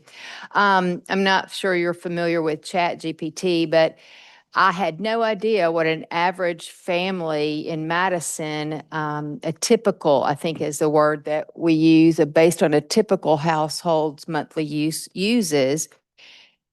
Your number is 4,500 gallons. I asked ChatGPT and it said a typical family of 4 in Madison County uses 12,000 gallons a month. So where do you mind, I guess, Mr. Overby, where did we get the 4,500 as the average number? But that's taken from the actual customer data from CMU. Like I said, we looked at 2 years worth of consumption and took an average from each class.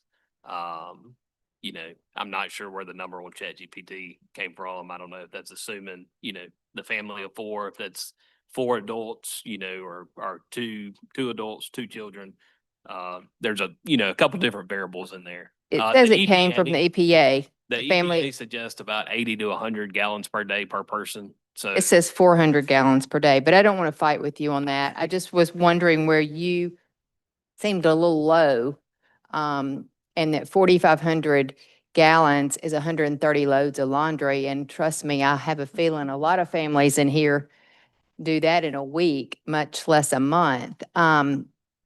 don't want to beat a dead horse, just wondered where you got your number, and the average is from your numbers at CMU. Where can we go get those numbers? It's referenced in the report. Okay. Next question, do you mind repeating your answer that you gave Madam Chair in relation to AWS and really the timing of the first bill? I think that she had October 24 maybe, or 25, I'm not sure. It was 2023. How do we, would you mind repeating that answer? I don't know that I actually understood your answer. Yeah, there is no effect based on AWS. I mean, this started in 2021, way prior to AWS even coming on board. So there are no effects. Let me add to that also that there are improvements being made right now to Beatty's Bluff and other areas out there that are being paid for.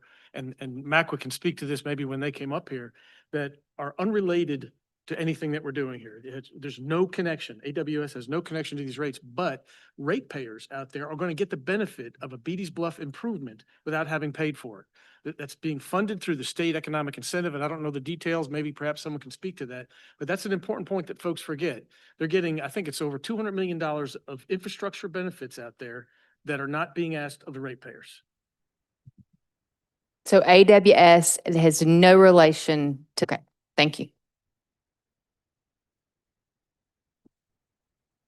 Gentleman from Rankin. So I would just say that obviously the spotlight is on you guys today, and this is a chance for you to shine, or it's a chance, as Representative McMillan says, to have a customer service nightmare. And I hope you'll shine. When I ask about the increase for those inside and those outside, looked like the increase doubled in one instance, and then it was a little less than that in the other. That's a big increase to throw on everybody all at once. I would think that would have been something that might have been instituted incrementally with kind of an education plan for the ratepayers. My question, I just want to just ask this question, and I don't want to put anybody on the spot, and I don't want to, I just think it's good to have this on the record. Is anyone on the board or is there any additional compensation for elected officials? Do any of the board members serve with the Madison County Wastewater Authority? I think everyone is wondering, where is all this money going? And are we really getting what we're paying for? And is this more than just usage and leakage? Or, I'd just like someone to respond to that.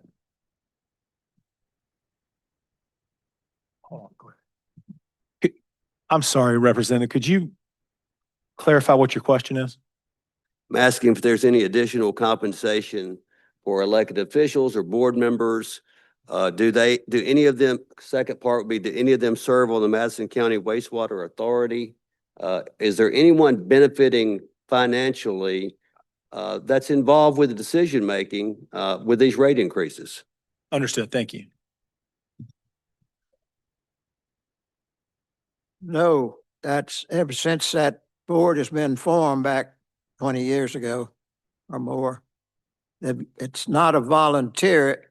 What happens, let's say for Madison, that the city of Madison selects their representative on the board, and that representative then has to really be approved by the other board members. But there's no compensation for membership on the wastewater authority and no oversight. The person that, I'm going to still use Madison, sends to the board is their representative. It's kind of a representative form of government, if you will, in that individual represents that entity that's providing sewer. But no compensation for anybody associated with the board of the wastewater authority. I'll add that as part of our work with the public utility staff and the discussion of the need for these new rates to allow for there to be a small reserve fund for both water and sewer. Because keep in mind, CMU was losing over $1 million a year on both water and sewer separately before this rate increase. As part of our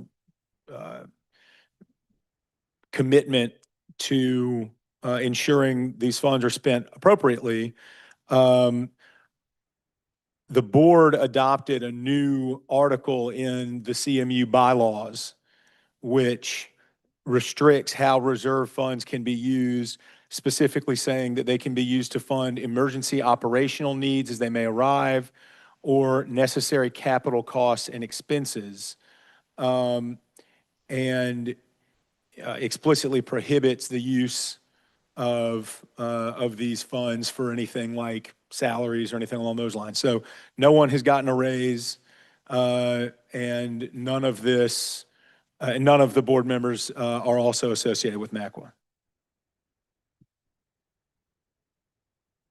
The other gentleman from Rankin, Representative Powell. Thank you, Madam Chair. Quick question. You said a minute ago that y'all had 8,000 or 10,000 meters. Is that correct? Am I correct in saying that? About 10,100 customers. Okay. How many customers inside the city limits versus how many outside the city limits? Got it in the right side.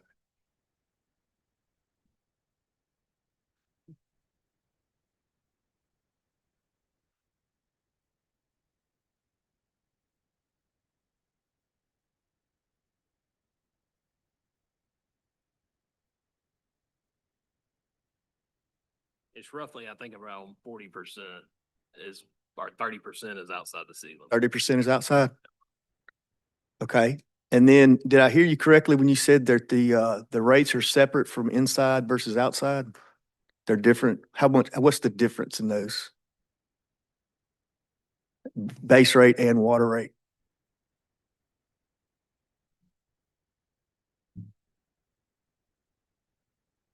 So for water, for like a residential meter, base rate would be inside would be $5, and outside would be $6.25. Inside water would be $3.50 per unit, and outside would be $3.85 per unit. Okay. And if I could add something to that question also, the state statute that controls outside rates allows up to twice the rate of the inside.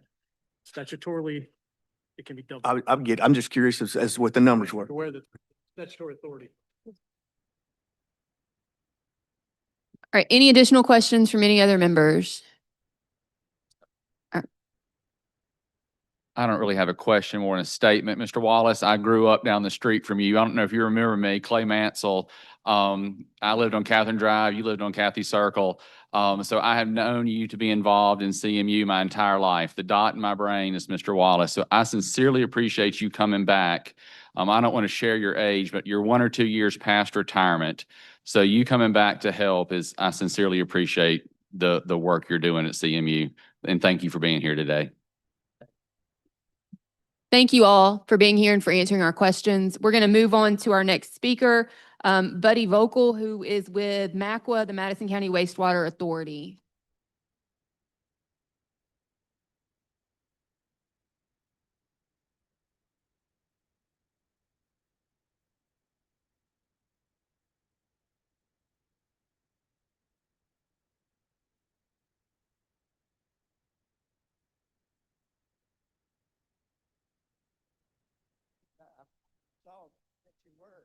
Yeah.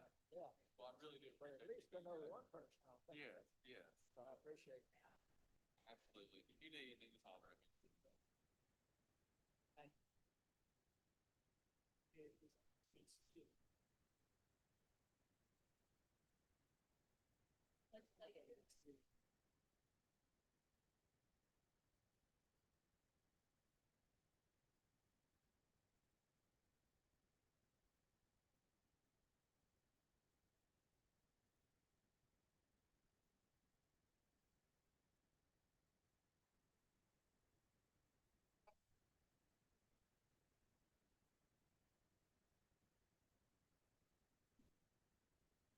Hopefully I didn't scare anybody else, but I would love for us to stay on schedule and be able to get done without having to cut off anybody's comments. So if we could go ahead and get started with our next speaker, who is about to get seated at the moment. Thank you.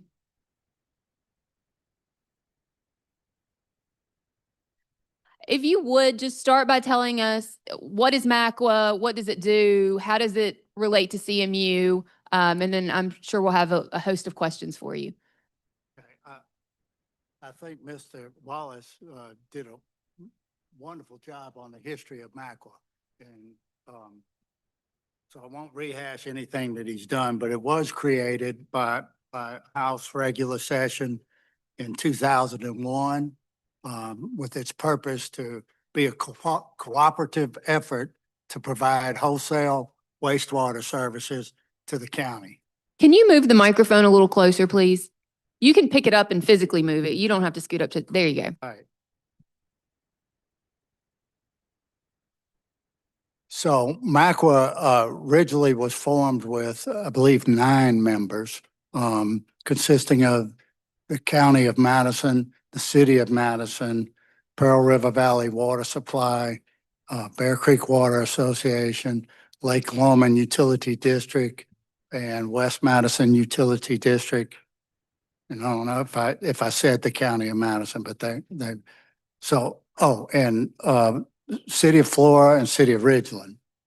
Sometime before I got on the MACWA board prior to 2010, I believe the City of Flora withdrew its membership, which is voluntary. And probably in late 2018, 17, City of Ridgeland withdrew its membership. So that leaves, I believe, 7 now, consisting of the County of Madison, City of Madison, Bear Creek Water Association, West Madison Utility District, Lake Lomond Utility District. I got 5 hands, so I must have missed somebody. Let's see here. PRV, Pearl River Valley Water Association. And I don't know if I said Lake Lomond in the county, but there's currently 7 members.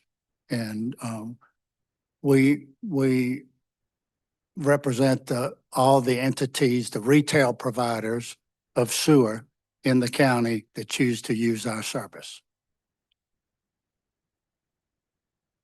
I've got a question for you that you may or may not be able to answer, but going back to the bills that we looked at earlier, on the 2025 bill, so the bottom left side, there is that additional Madison County Wastewater Authority sewer treatment charge that shows up for the first time in the 2025 bills. What is CMU paying you for that they are charging back to the customers? Can you walk us through that? Well, I can only attest to what the wastewater authority is billing its users, its members. They are using a rate of $3.72 per 1,000 gallons as a billable rate, usage rate to its members. There is an additional billing to members for an administrative fee, which is I believe $1.05 per customer, and that being per retail customer per month. So the wastewater authority bills those 2 items, but it also collects debt service that I believe is charged to the wastewater authority, and possibly even I'd have to ask and look at the legal guaranteed by the retail provider. And that's a debt service consisting of a couple of SRF loans, state revolving fund loans, a note payable to a bank. Used to be 3 SRFs. I believe one of them paid off in the last year or 2. So each entity pays debt service, administrative fees, and a usage. And that's all that MACWA bills. Can you tell me on average what is CMU charged by MACWA per month? No, I do not have that information. They would be charged $3.72 per 1,000 gallons of sewer that is metered on their behalf into the sewer plant. They're charged the debt service and I'm going top of my head, probably $11,000 a month, I believe, total for the 3 or 4 notes. And if they have 10,000 sewer customers on their system, they would be paying $10,000 charges per month. So it'd be a little over $10,000 a month for administrative fee. Okay. All right, Representative McMillan, I'm going to turn it over to you. Thank you, Mr. Buddy, for being here. Thank you, Madam Chair. So when the MACWA rates, and I understand, tell me if I'm wrong or right here, but on the CMU bills, they were not charged any sewer rate prior? Is that correct? Or I can't really. and I know you don't control, like I said, you're not CMU, so I understand, but, and I know every entity that you guys service does their billing differently, you know, so it's not all the same. But do you know that if any sewer rate was charged on their bills prior to, you know, years ago, or is this a new bill on a new pass-through charge, or a new charge on their bills? Just to my knowledge and understanding, I don't believe that they separated out a regional sewer charge on their bill prior to recent times. Other members did. PRV I know does, Bear Creek does, and I believe City of Madison does. So I'm not aware that CMU separately reported or billed their regional service charge. And if you would, just to give some context here, maybe a little bit of the past history as far as MACWA, Beatty's Bluff, ownership did CMU at one time own or operate? Yes. Beatty's Bluff, MACWA, can you just give us a brief, you know, history of some of that? Maybe that'll help out some context for Okay. where we're at here now. I think it was all driven, as Mr. Wallace said, you know, by the Nissan project, but originally CMU had the original 4 million gallon plant that they owned. Because of the economic and residential development and the constraint on the Jackson system, there was a dire need to be able to handle other regional sewer processing for the county. And so at that point in time, there was an arrangement made between CMU and the creation of MACWA to where the plant would be doubled from 4 million gallons a day to 8 million gallons a day. And be owned half and half by CMU and by the wastewater authority. And so that's how it came about. And during that time, and to back up a little bit, in 2004 through about 2008, the only sewer being processed in the plant was CMU sewer. So with the creation of MACWA and development in South Madison County, you had other needs that started arising. The City of Madison all of a sudden had a need for some regional sewer processing. Bear Creek had some, and the reservoir had some. So, so beginning in 2007, 8 or so, non-CMU retail providers started utilizing the system. And that's the way it's been since then. And it's grown substantially due to the residential and commercial development in that part of the county that's being served by the wastewater authority. So, but originally CMU not only was the joint owner, they were the operator of the plant on behalf as a contract operator for the Madison County Wastewater Authority. So the wastewater authority contracted with CMU to operate the plant up until last year. So those funds from wastewater, they went to CMU to maintain and update and keep the system rolling and keep that plant flowing. How do you think, did that go well? The CMU was charged with the burden and responsibility of budgeting enough money to operate the plant, including, necessary major repairs and so forth, and encapsulate that into a rate to charge the wastewater authority. Wastewater authority would pay that rate and then turn around and divvy it up amongst the users, one of which was CMU. So, Okay. it was a little confusing when you had a member that was the operator, but that's all been resolved now. So. All right, and then to your knowledge, the way that you guys explain a little bit, and you may have hit on that some, the way the actual billing to customers from directly from MACWA to CMU or to another operator on the system, how do you go about billing that? How's that bill calculated? Because I think a lot of people, whenever they go and look maybe, and I know, like I said, each operator has their own distinct way of billing. So not everybody is the same. So one operator's bill may look different than another operator's bill.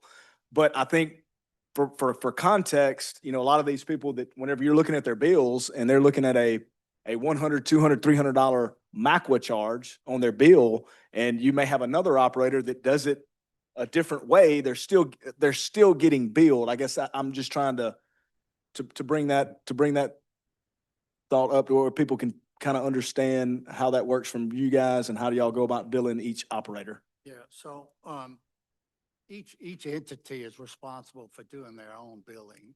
If they choose to not separately state the regional charge, just like they might not separately state their power charge or any other component cost, that's their right, and MACWA has no authority over any of that. All MACWA does is MACWA bills them based on their usage and their responsibilities for the administrative fee and the debt service. So if an entity chooses to not separately state that, that's in their prerogative. They can't choose to not pay MACWA, but they can choose how they're going to recover their money. Well, I guess some people, when they're looking at their bills, they're looking at it may be one bill is, and maybe this was I was waiting for you to get up here to kind of talk about how you guys do it and how y'all bill each operator. But when somebody's looking at a MACWA bill on a I don't know, what is the charge on that?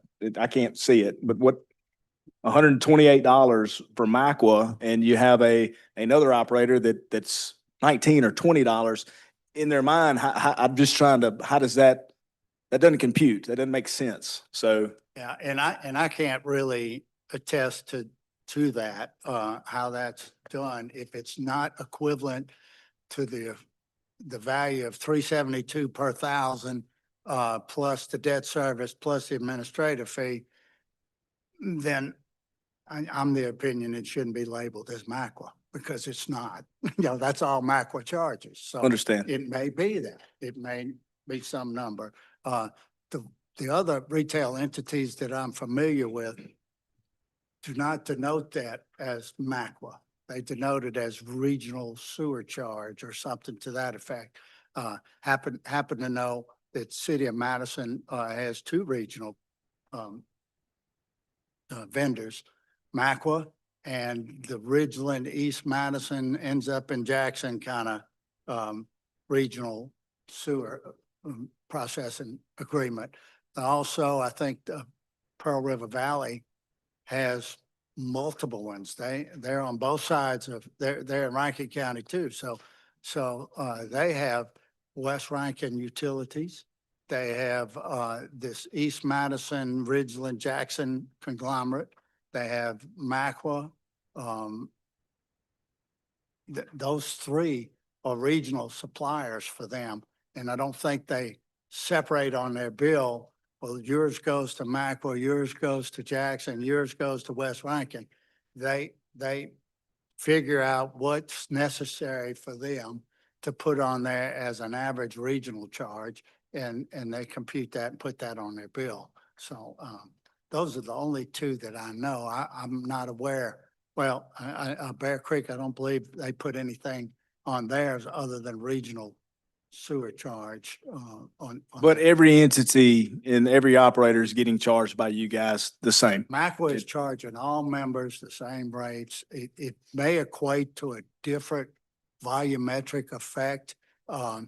If you have one of the MACWA members that's a large user, then obviously the fixed cost of the debt service will be much smaller than if you have somebody that's a small user. That component of their rate might be much larger. So they won't all be the same if you were going to try and encapsulate the exact amount to the best of your ability that you're paying to the regional supplier. Very good deal. Gentleman from Hines. Just one quick question. What is the difference between the invoices or bills that the citizens of Canton, inside the city of Canton city limits, are receiving versus Lake Caroline and the surrounding areas? That would be a question for CMU. We don't bill any, we have 4 customers: City of Madison, Bear Creek Water Association, CMU, and Pearl River Valley Water Supply. We make 4 invoices a month to them for their usage. We make 4 invoices a month for their administrative fee, and we make 4 invoices a month for their debt service. Right. That's it. So what they do is really outside the realm of the Madison County Wastewater Authority. All right, thank you. Any additional questions from any members of the committee? All right, thank you for being here. All right, we'll move on to our next speaker. We're going to hear from Mayor Tim Taylor, who is the mayor of the city of Canton. And I'm going to let Representative McMillan take the lead on whatever questions there are.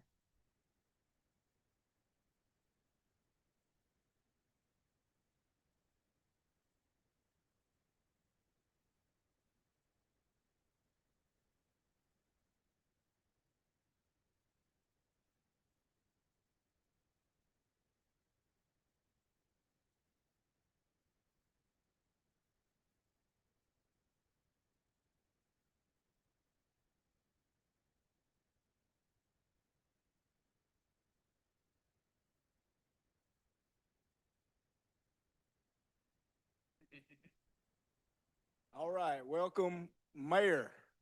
And we got Mr. Kenny Wayne Jones sitting over here too. Kenny Wayne, what we doing? What we doing up here, Kenny? All right, welcome, man. I'm so glad you're here. You know, I just want to full context for everybody. You know, I didn't know you a whole lot until really this whole water thing started. I've enjoyed every conversation that I've had with you. I appreciate your leadership. I appreciate what you're trying to do for the city of Canton. Ultimately, that's going to make our entire county better. Some of the things that you're trying to do and some of the things that you're trying to implement. And I couldn't be more excited for Canton having you serve as mayor right now. So I'm fired up that you're here. Tell me, so just a little bit sticking on the CMU. A lot of people, when this thing first started and me and you first sat down, you know, I told you, I said, this thing is bigger than water. This is a bigger issue than water. And a lot of people didn't fully understand, I guess, the relationship between the city and CMU. And they were thinking that man, the city of Canton is doing this and just kind of give a little bit of history and about that relationship between what the city does and how you guys with CMU, how you guys operate together, and whatever else you want to say. Like I said, I appreciate you being here. So. All right. Thanks for this opportunity. As stated on the documented sheet that was in front of me, I am Tim Taylor. I've been mayor of the city of Canton for three months. I'm past my 100 days, so I'll go back and calculate it. But I've also been an alderman for 6 years. So I'm pretty familiar with the process as to our relationship with CMU. All the board members at CMU are appointed by the Board of Aldermen of the city of Canton. To my knowledge, I think they followed the rules thus far as the members on that board living in the city of Canton and doing their due diligence. When this water crisis came up, of course, we were in an intense election in the city of Canton. I was somewhat not a big name person, and my opponents were. So when all of this came about, and even now, when the crisis hit, it's been blamed on this new mayor. That's the only time that the rates increased because of this new mayor. Let me set the record straight. The mayor and the city of Canton has nothing to do with water increases. I think it's the Public Service Commission that drives that, not the mayor of the city of Canton. All right, thank you for saying that. So, and I know a lot of questions were brought up early on, and this may be more of a CMU question, but inside the city limits of Canton, the citizens inside the city limits of Canton have been just as affected as people outside the city of Canton. How are your constituents? How are your phone calls? Is that, I know when we initially talked, you guys were catching just as many phone calls as me and other representatives sitting here at the table today. So how are things inside the city from your constituents when it comes to water and these rates? Are questions being answered? Are people feeling better about it? Or are we just kind of back to square one, just kind of spinning our wheels in the mud? Yeah, as a new mayor, I got the opportunity to sit and listen to a lot of the stories, and a lot of the stories were stories of heartache, especially with our senior citizens in Canton. Of course, the city of Canton has been on the bottom of everything pretty much going forward. My goal is to hopefully commit a message to citizens in Canton. Just because we've been on the bottom don't mean we have to get used to being there. And that's my goal as mayor. Now, when these crises came up, a lot of senior citizens came to City Hall, and I could only just listen and communicate with Mr. Young and Mr. Wallace. We were surprised, but I do know back in either January or February this year, it was mentioned that the rates would be going up. At the time, I was an alderman. I frequent the board meetings over there. I'm probably the only alderman that will do that. Number one, I knew I was going to run for office. And number two, running for office, I wanted to be a knowledgeable individual. I'm not going to sit back and allow people to dictate to me. I want to get in the crunches and see just what's going on. So when all these things came about, I've had quite a few senior citizens. As you know, we have a lot of apartment complexes in Canton. And I was astonished at the idea that water rates were going up in apartment complexes. Then I know our infrastructure is old. We have a lot of older homes in the city of Canton, and I don't know how old the pipes are in the ground. I hear you call it not being very sexy, but to some degree, out of sight, out of mind until problems occur. And just to sit and listen to what was going on, it was hard. It was heartfelt. I had an 83-year-old lady to come and talk about a $600 water bill, and her rent is $700, and she's only getting $1,100 a month in Social Security. You can't help but to hurt from that. And the one thing I do know, that if we don't fix a lot of the problems that we have in the city of Canton, when I become a senior citizen, those problems will be waiting on me. So I have an interest in what's going on. And a lot of people ask, why is the mayor so involved? I'm not involved, but I want to know, and I want to be aware to convey the type of message, a positive message, to some degree to the constituents of the city of Canton. And one more statement I want to make. The Southern Law Poverty Center held a public forum about 3 weeks ago. And every person in there had an issue with their water bill. I never heard anyone say that they had a water bill under $600. A lot of the facilities that are in Canton are not even working, or they're not doing any business out of them. And they too had problems with water bills. But now this particular crisis brought about a couple of things. People had leaks that they were not aware of. People were not aware of the usage situation when they use their toilets. And I just gotta be frank because this is where we are. When they use their toilets, and if there is leakage and that dial in the ground is completely spinning around, then you got a problem. These things brought that out, sort of like what the pandemic did. Scared us to death, but yet we came closer and we started working together to get the things done that we need to get done. So it's somewhat of an educational process. As long as I've been an alderman, I never heard of this summer, what was the description? The summer charge? Yeah, I never heard of that.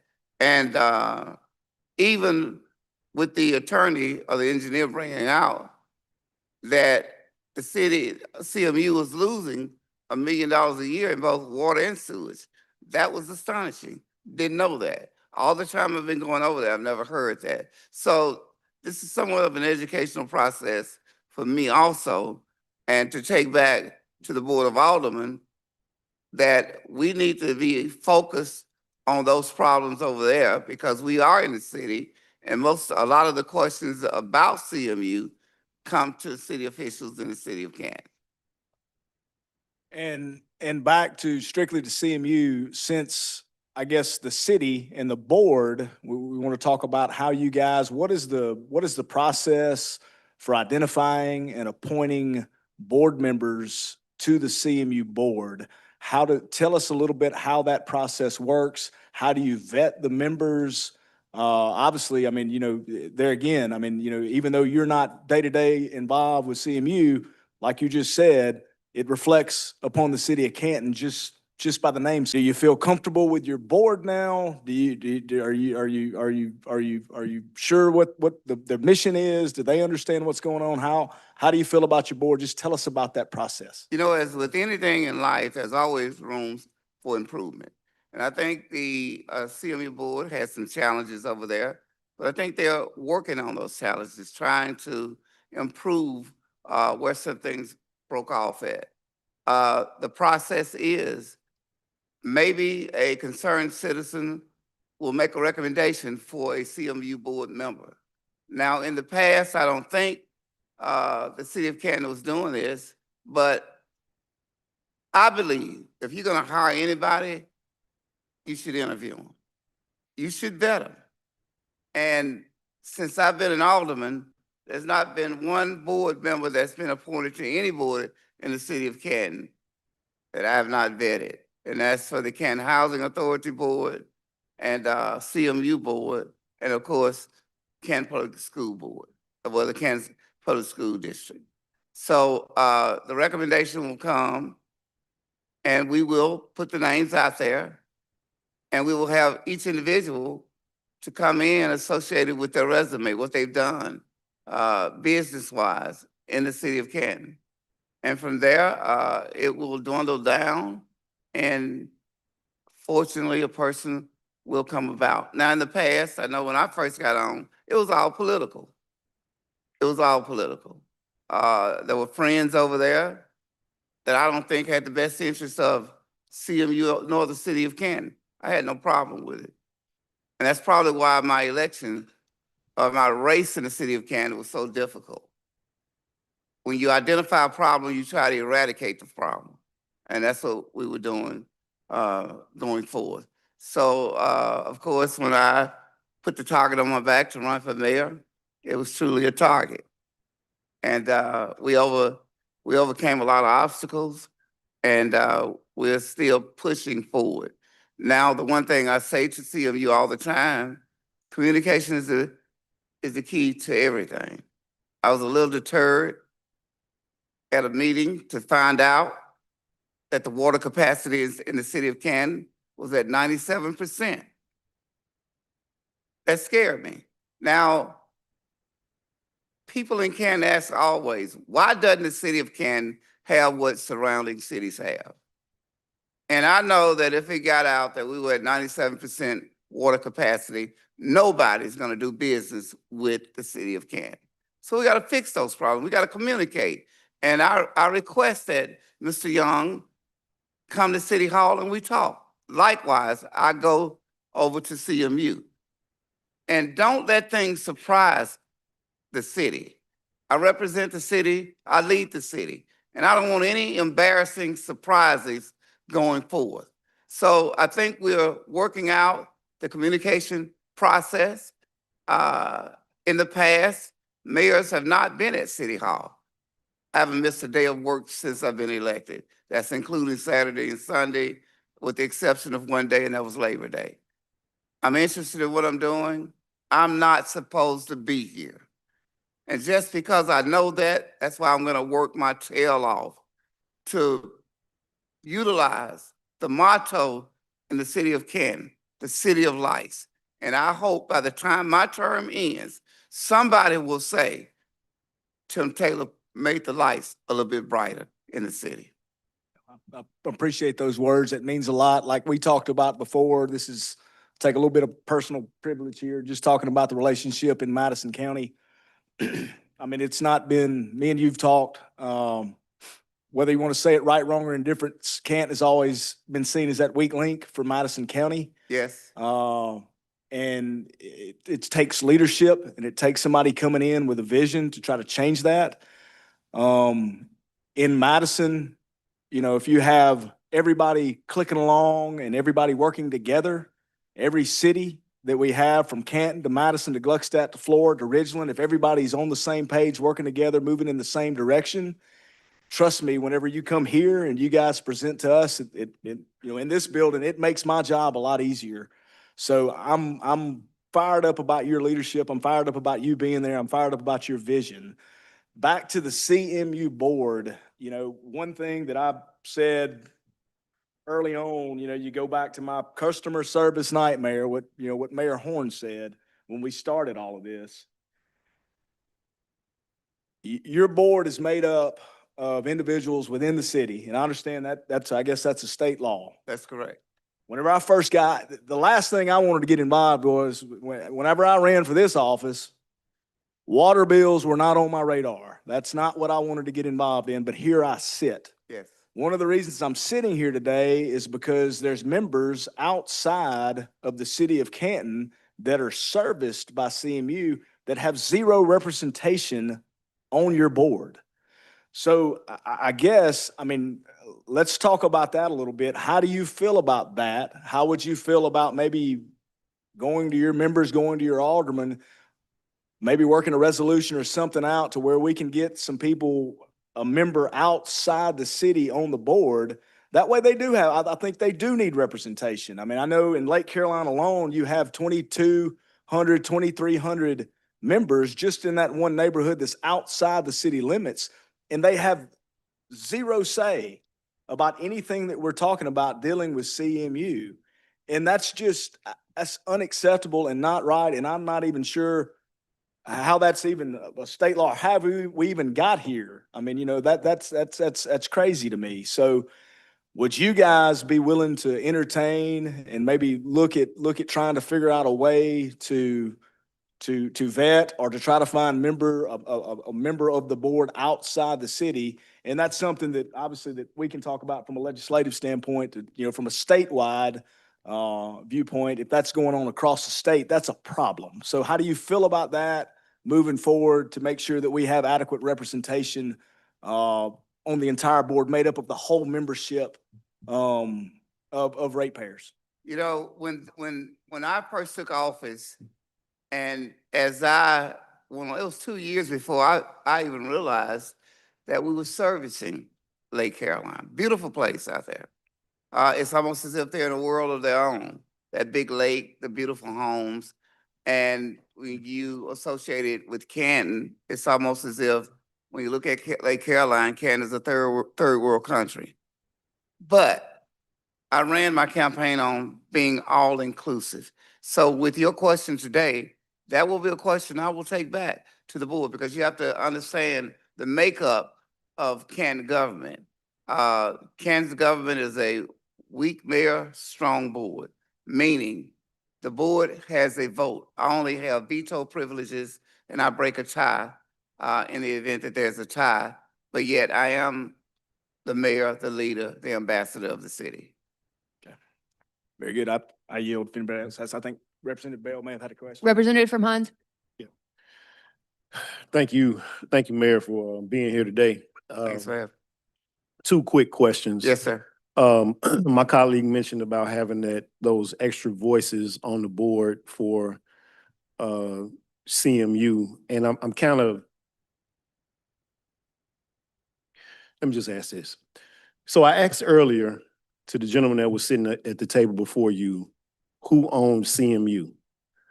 And he indicated that CMU was its own entity. Yes. So if CMU is its own entity, how does the city of Canton appoint its board members? That's an interesting question because when I first came on board, I even got involved in, I had an interest in city politics. And even with some of my predecessors, it was always stated that the city of Canton owned CMU. And that was so far from the truth. So with that question that Representative McMillan is proposing, I can honestly take that back. Now, will there be pushback? I'm quite sure it will. The statutes that are written, that are there, were there way longer than my existence. Right. And if, and I grew up in Canton, so even as a younger man, CMU had problems then. They had problems, as the gentleman indicated, representation. And that was truly a problem with paying taxes and not being represented fairly. Now, this is over 35 years ago. So this particular entity has always been in the news. And with the suggestion today of representation from Lake Caroline, I would not reject it. But again, I don't have a vote in the matter. Yeah, and I appreciate that. And my final question, and since you mentioned it about CMU being in the news for so long,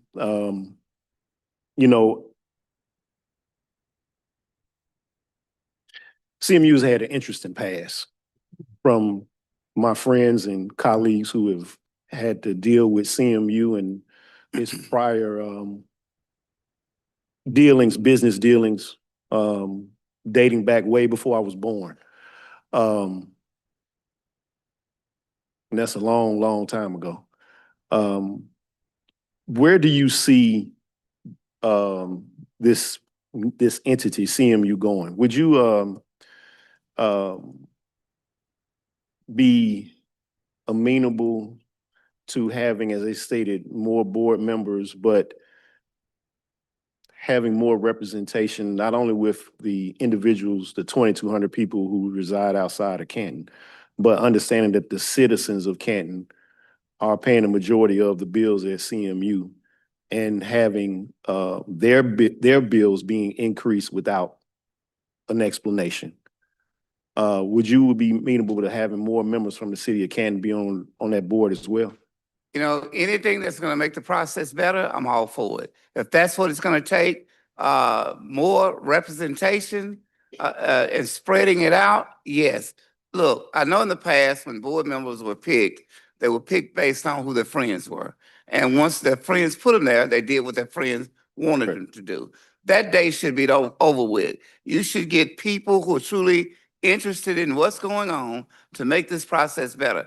That's the representation that I hold. Now, am I amenable to it? Absolutely. Inclusiveness is one of my points that I made running for this office. Do I think some things can be better? Absolutely.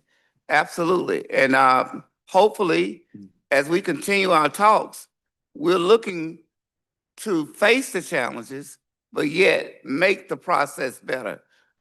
And my last statement is, and you may be too young to remember this, but there used to be a popular song that said, "Happy days are here again." That's what we're longing for, those happy Yeah, I days. wasn't around then, but thanks. You were around. Appreciate okay. it. Gentleman from Rankin, Representative Yancey. Thank you. I have a question for my former Senate colleague, Senator Jones. We came in this thing together as children and back in 2008, I think. And I seem to recall that after you were a senator, maybe you were part of CMU in some capacity. I think you were the leader of it for several years. So I would imagine you have some insight that some of us might not have, and you may have some insight you don't want to share.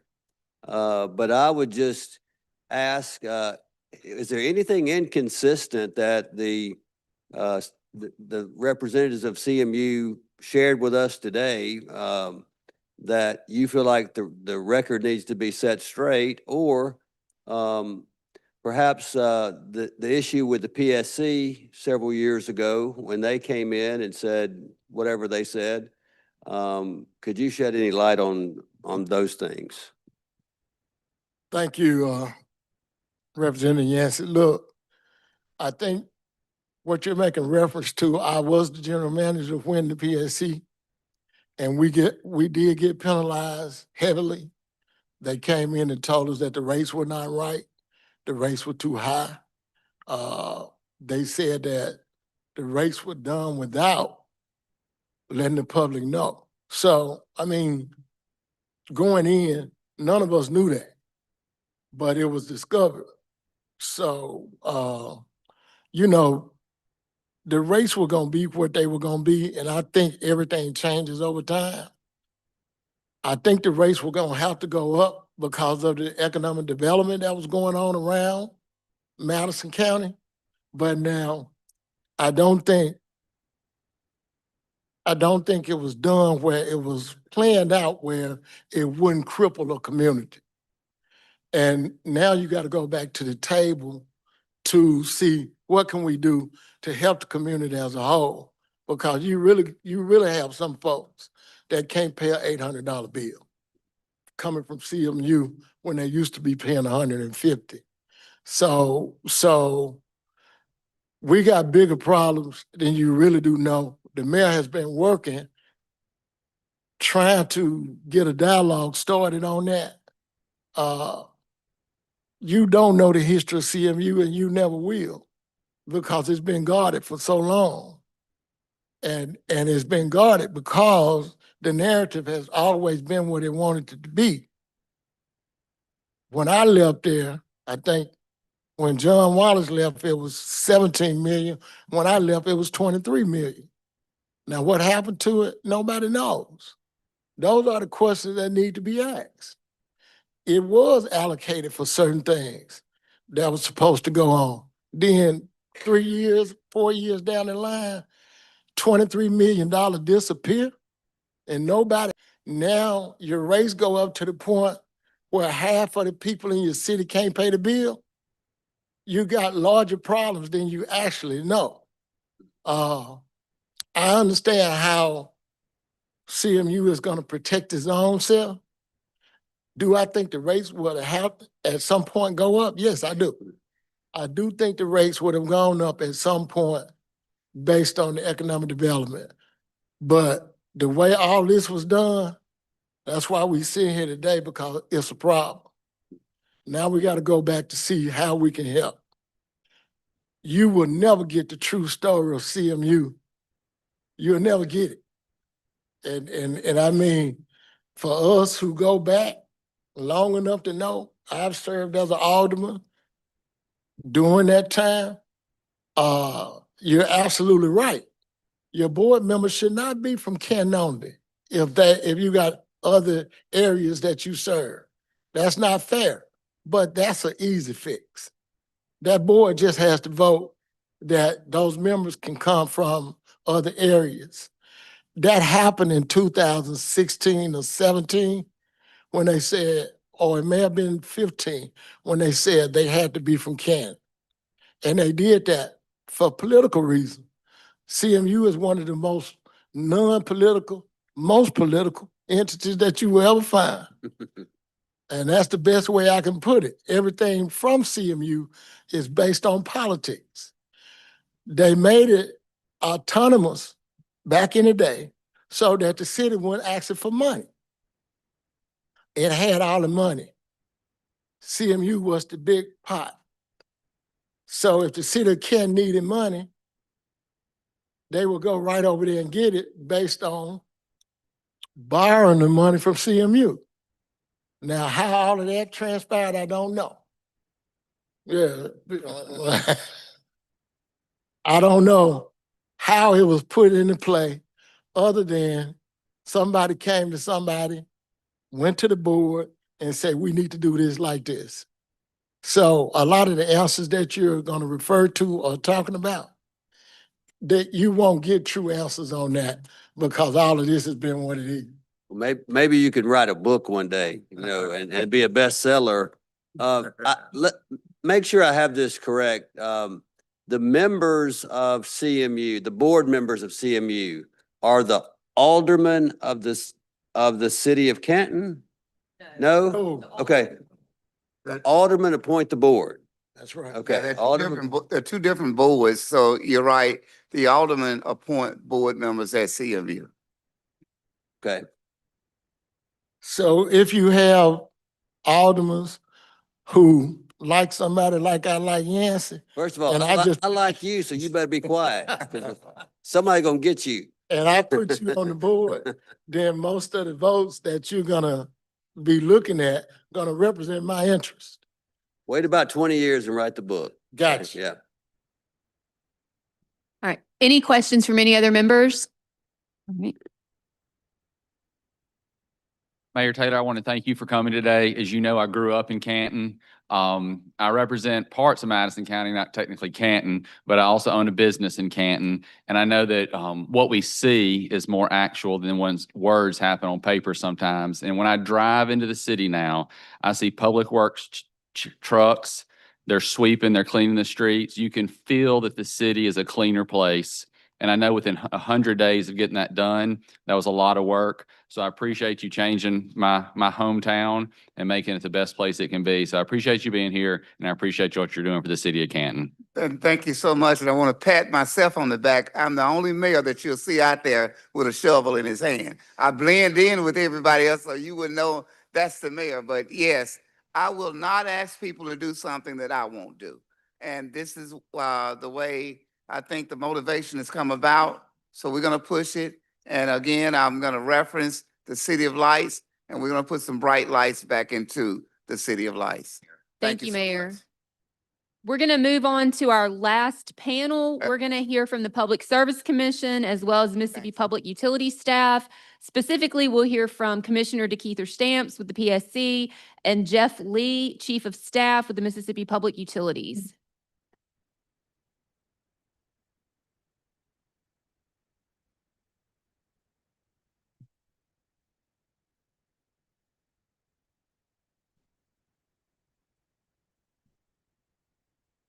Thank you both for being here. I think I would just open by asking you either collectively or individually, however you'd like to present this, to just sort of talk about the process for having a rate increase approved or denied, and what that specifically looked like with respect to CMU, the reason that it took so long, what the rate increase actually ended up being. Just walk us through that process.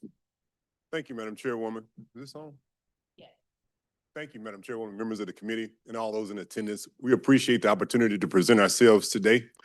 When it comes to rate increases, we always start with the problems that we have to face, and CMU has many problems. And Mr. Lee is going to walk through the process of approving a water rate increase at the Public Service Commission. Thank you, Madam Chair and committee. We could get as granular as you want on the rate making process, and a lot of people would probably fall asleep. But I think at a very high level, this is driven by what members of CMU talked about, we would refer to as a revenue requirement. There's a break-even point, and you've got to have sufficient revenues to balance your costs of doing business. And so when a utility files a rate case for a rate increase, that filing in totality is to represent to us the reasons for it. And so it's math, it's accounting. And so these audited financials in CMU's case presented a case where they have a revenue shortfall. So I don't think that's really not the big issue about whether they were losing money or not. I think these audited financials bear that out, and they were, as they commented, losing $1 million plus a year in each aspect of that business, sewer and water. But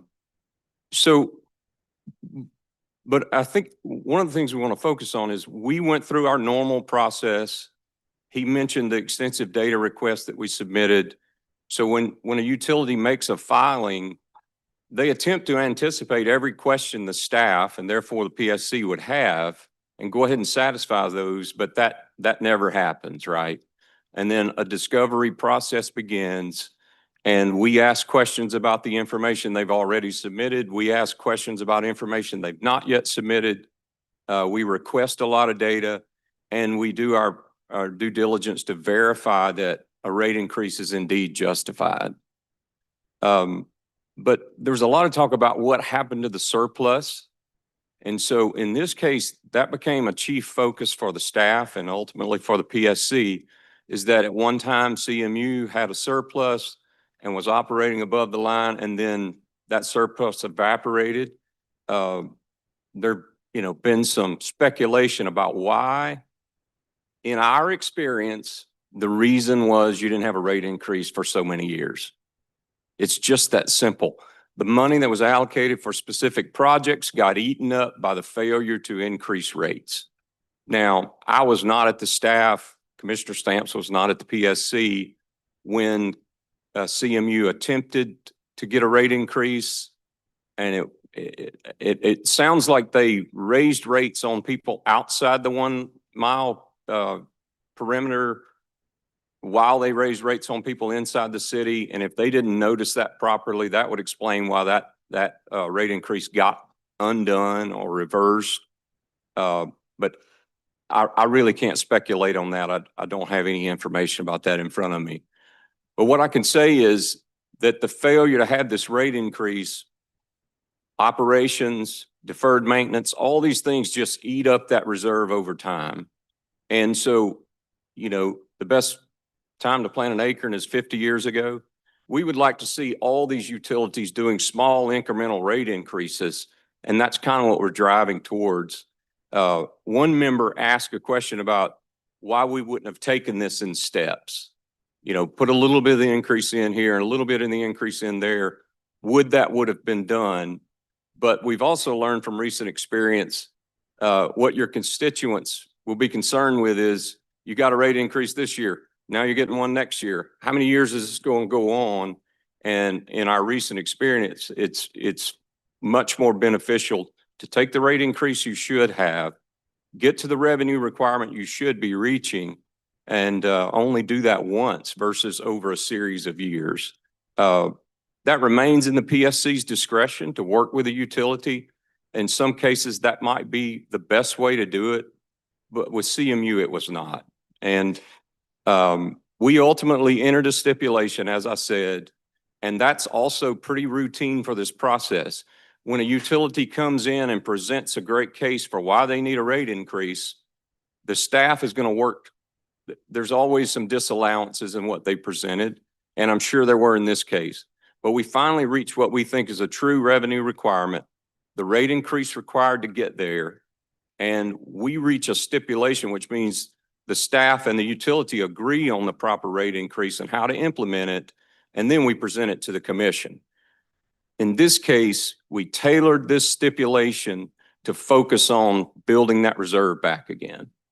Probably not at the level CMU would prefer, but we have to balance what ratepayers can afford, of course. But I want to just go through some of the points of that stipulation. If you've not seen them, the reserve account will be funded annually at $625,000. For the total increase that the CMU customers are seeing, 11% of that total increase is going to a reserve fund. It's not all being used for current operations. Some of it necessarily, according to the stipulation, has to go into a reserve that will start to build for future capital projects. It can only be used for infrastructure improvements or significant emergency repairs, and there's a whole criteria for what rises to the level of a significant emergency repair. There's auditing on an annual basis for any access to that fund. And the staff has a review period that's sufficient to make sure that you've met all the criteria before you can even access the fund. But there's also further oversight by the commission. And I think, I don't want to steal what Commissioner Stamps may talk about, but there's a lot of talk about placing board members at CMU with those who are outside the city limits of Canton. This is just something to think about. The PSC represents those customers. And I think when you put a representative on that board, that person may or may not have utility experience.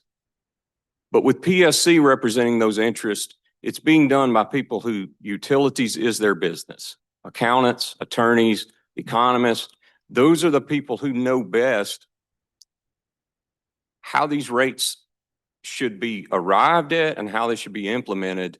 And so for those people who feel that they're not being represented because they don't have someone from their, neighborhood or other CMU customer on that board, I think that's the role that the staff and the PSC feel. I hope I've given you kind of a high-level example and or at least a peek into how the rate making works. But again, the last thing I would say is it's all driven by that revenue requirement. We satisfied ourselves that based on audited financials, CMU was losing money at the clip that it represented. And the only way to recover that and get back into a surplus is to raise rates. The rate increase that we recommended for approval in that joint stipulation was designed to do that.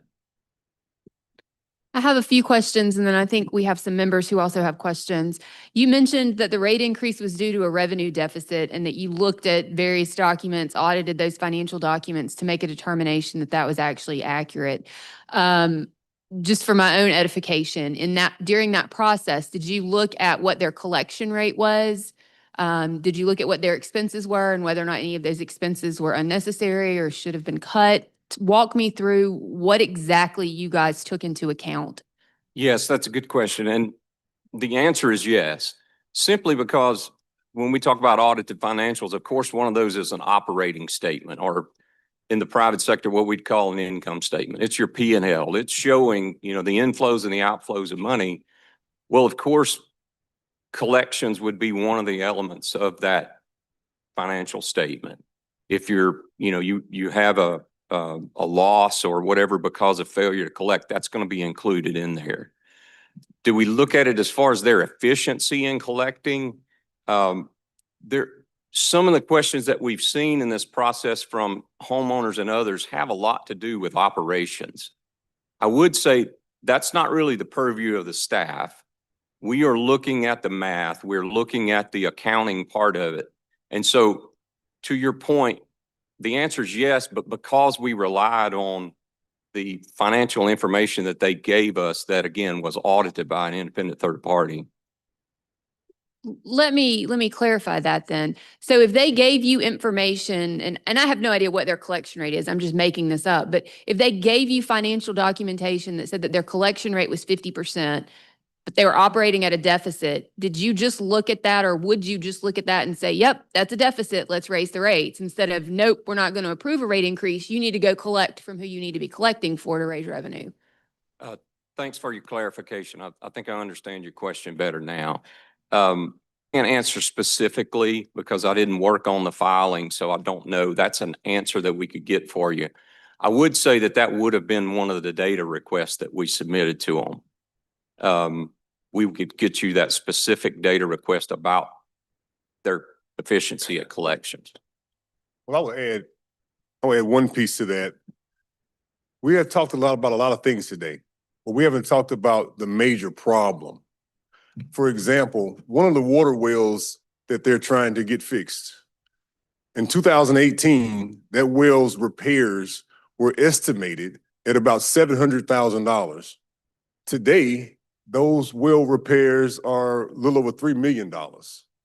So by delaying making substantive repairs, the costs are increasing. And when you go down through the list of major repairs that are necessary, the Tip Allen Water Treatment Plant, $7 million.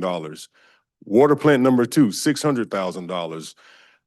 The City Well system, $3.5 million. The Sugar Hill Distribution System, $1.5 million. The SCADA upgrade. And you go down through this list of substantive, necessary, and verified repairs, it comes up to a little under $30 million.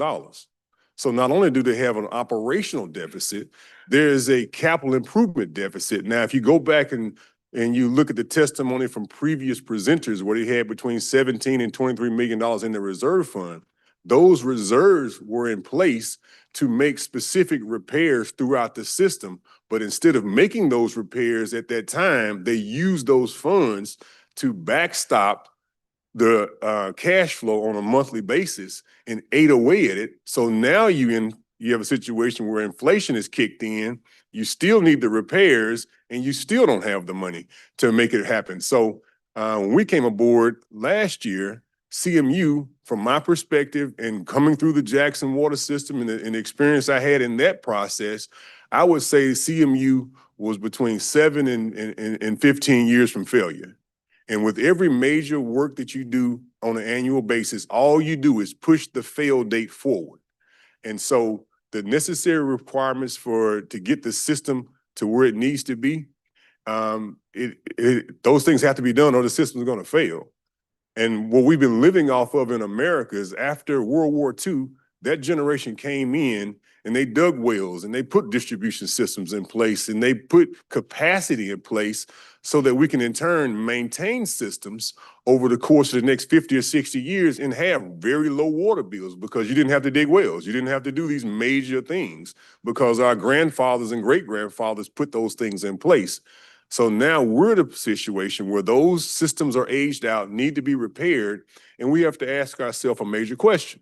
Do we want to make the investments right now because today is the cheapest time to fix things versus 20 or 30 years, referencing the mayor's testimony? Does he want to make those repairs when he's 80 or when he's in his age right now? And that's where we are when it comes to not just CMU, but across the whole state of Mississippi.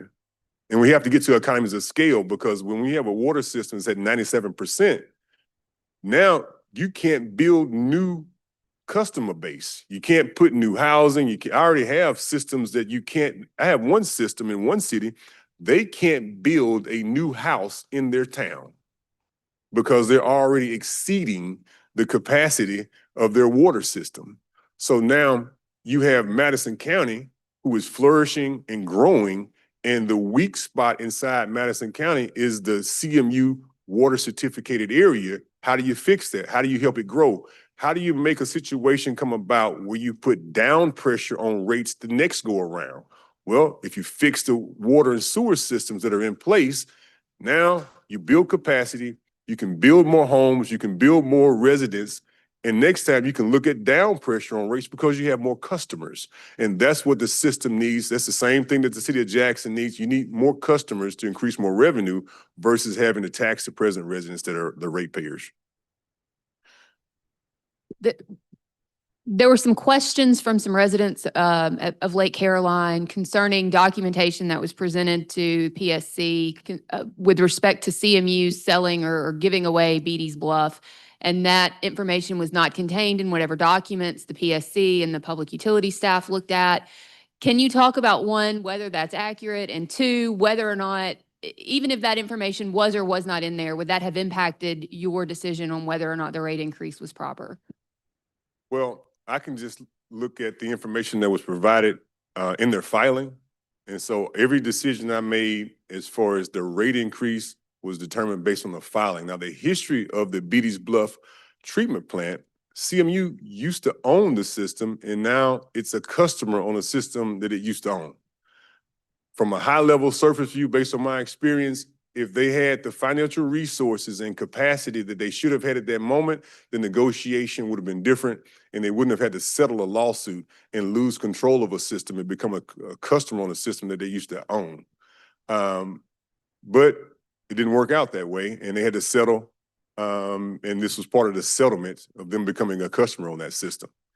But going forward, every system needs to have the financial resources and capacity for their, to build more homes, more residents. Cannot grow. Without this rate increase, would not be able to grow in 5 years. It will not be able to add housing. It will not be able to add any additional businesses or create jobs for its own citizens. Because no one's going to invest in a system or put their multi-million or billion-dollar business attached to a system that is not appropriate. All right, we've got some questions, I think, from other members. We'll start with the gentleman from Rankin, and then I'll turn the floor over to Representative McMillan. I'll come to you, Mr. Lee. None of us can go back in time and make things right. Okay, we can start now. And it would seem to me that, over the last 20 years, if the Canton Municipal, whatever you call it, CMU, if they had raised the rate gradually, and I think what most people are upset about is how sudden this has occurred, and it raises questions as to why it occurred. And so I'm not sure exactly what each of your departments do. I know they complement one another, and I've known people who've worked on both sides. But should there be some expectation on the part of the Mississippi taxpayer that you guys are watching these utility companies, and once you see that the rate they're charging is too low, should you be the ones to recommend to them, hey, you may need to raise your rate because your costs are going up, and if you don't raise your rate now, you're gonna have to raise it a lot more later? And is that something that's part of the purview of your offices, that you would watch that and in the future going forward, so that we don't have these sudden increases that catch everyone by surprise? Yes, I know you directed that question at me, but it's certainly a policy question, and one that I know Commissioner Stamps is very keen to.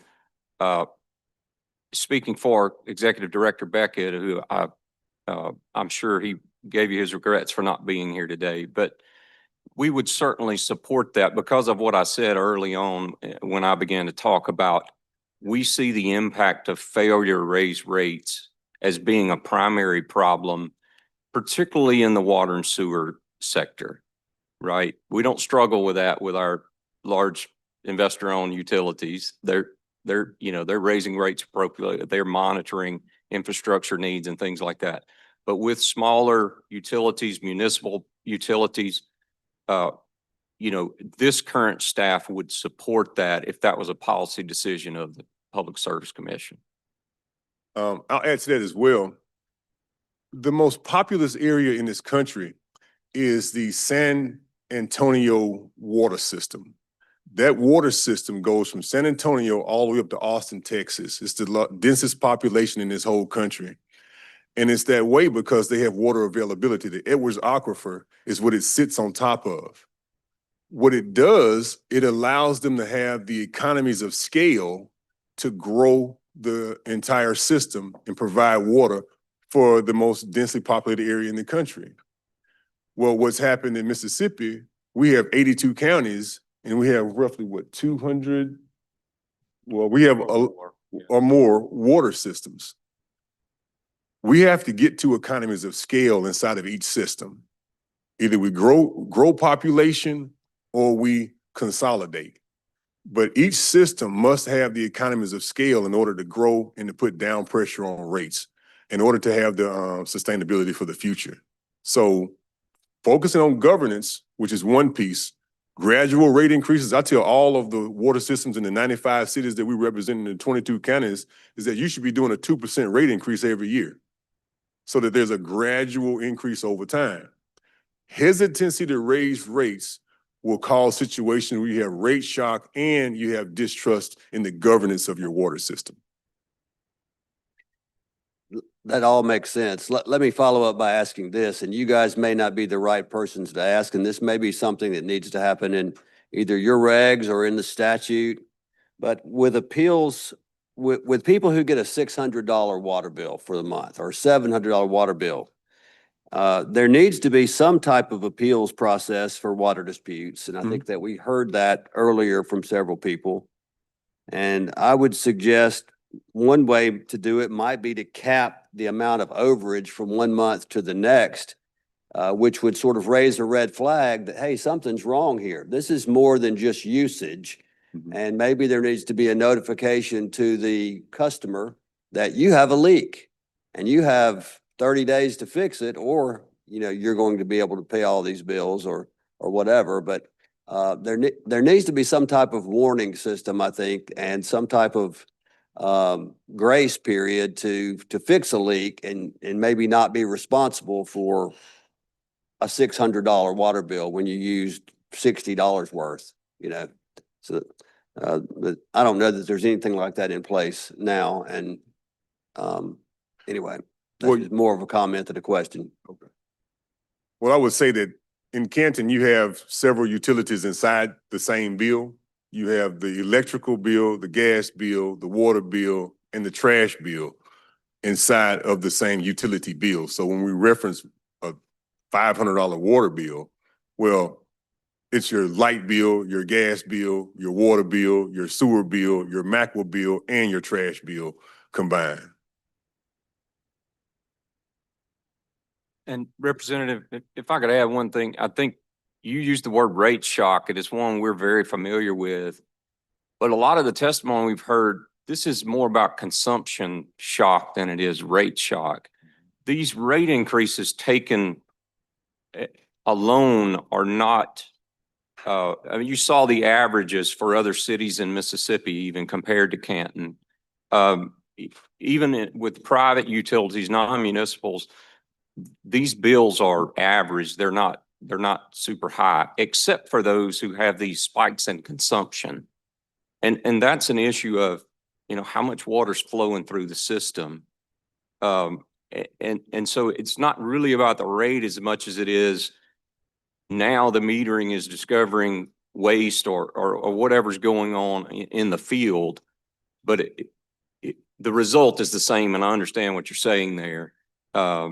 But I can't speak to an appeals process for CMU.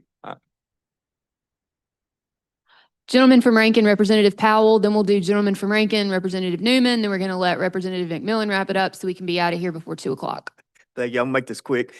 We're running into these issues also with rural water associations. Do y'all have a mechanism to where we can go, essentially where we lost the 23 million? Is there a mechanism we can go audit that? Or do y'all have any type system like that right now to where y'all can go in and take a look at their finances?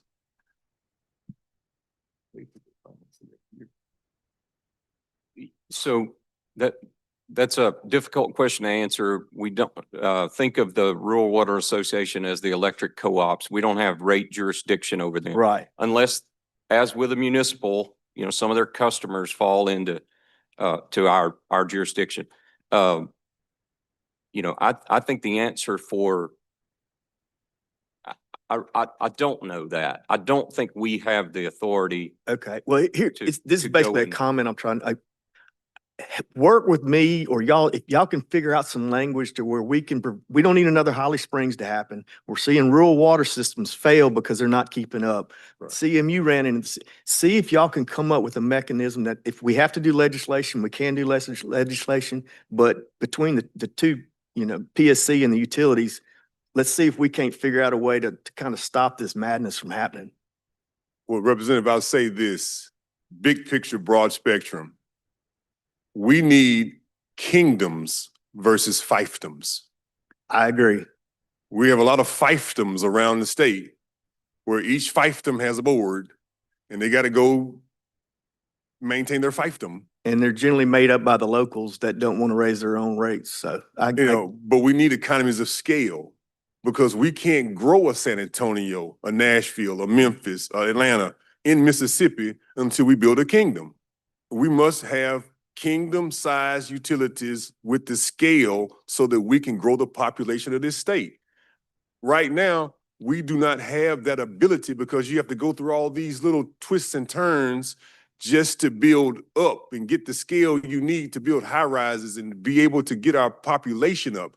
Because if we don't grow the population in this state, we're gonna continue to have fewer and fewer residents to pay property taxes, sales taxes, and all these different things that the state needs. And our state is the only state in the Southeast United States that is dwindling in population. Alabama, Louisiana, Tennessee are growing at 10 and 11% a year, population-wise. Now, we're growing economically with the economic development projects that we're pushing down the river, but we must grow our population and make it rise just like the rest of the Southeast United States is rising.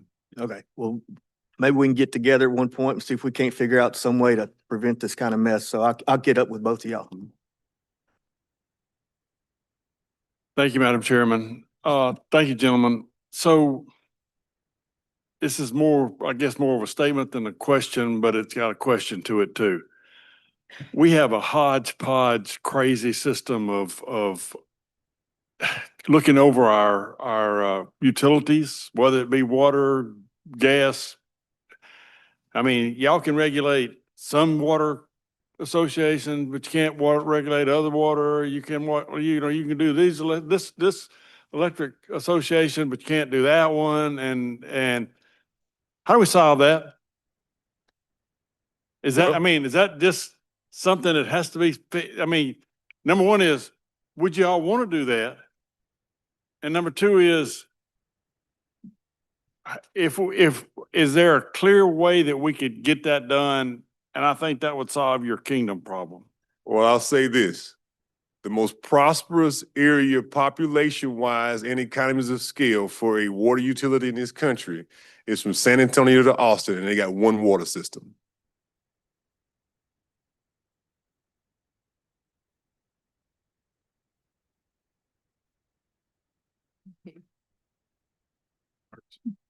All right, thank y'all for being here. I appreciate y'all y'all been here all day, so I appreciate y'all sticking with us. I will say something, Jeff, what you said about the board makeup, so I'm gonna go back to what I said initially. I've been saying all the customer service nightmare, so we can blame you for the customer service nightmare for the people outside the city limit of Canton.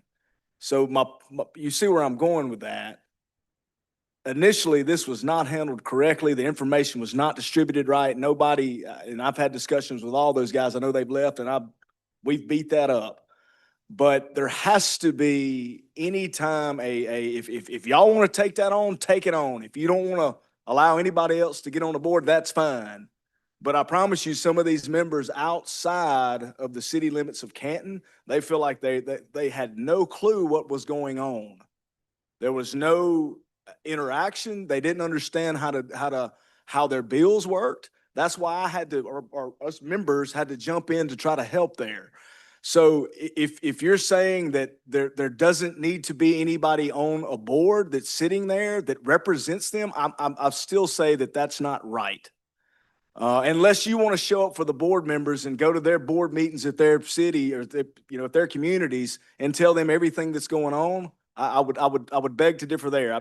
I didn't mean to jump off on that tangent, but I had to say that because I just don't think that's right. There needs to be representation, period.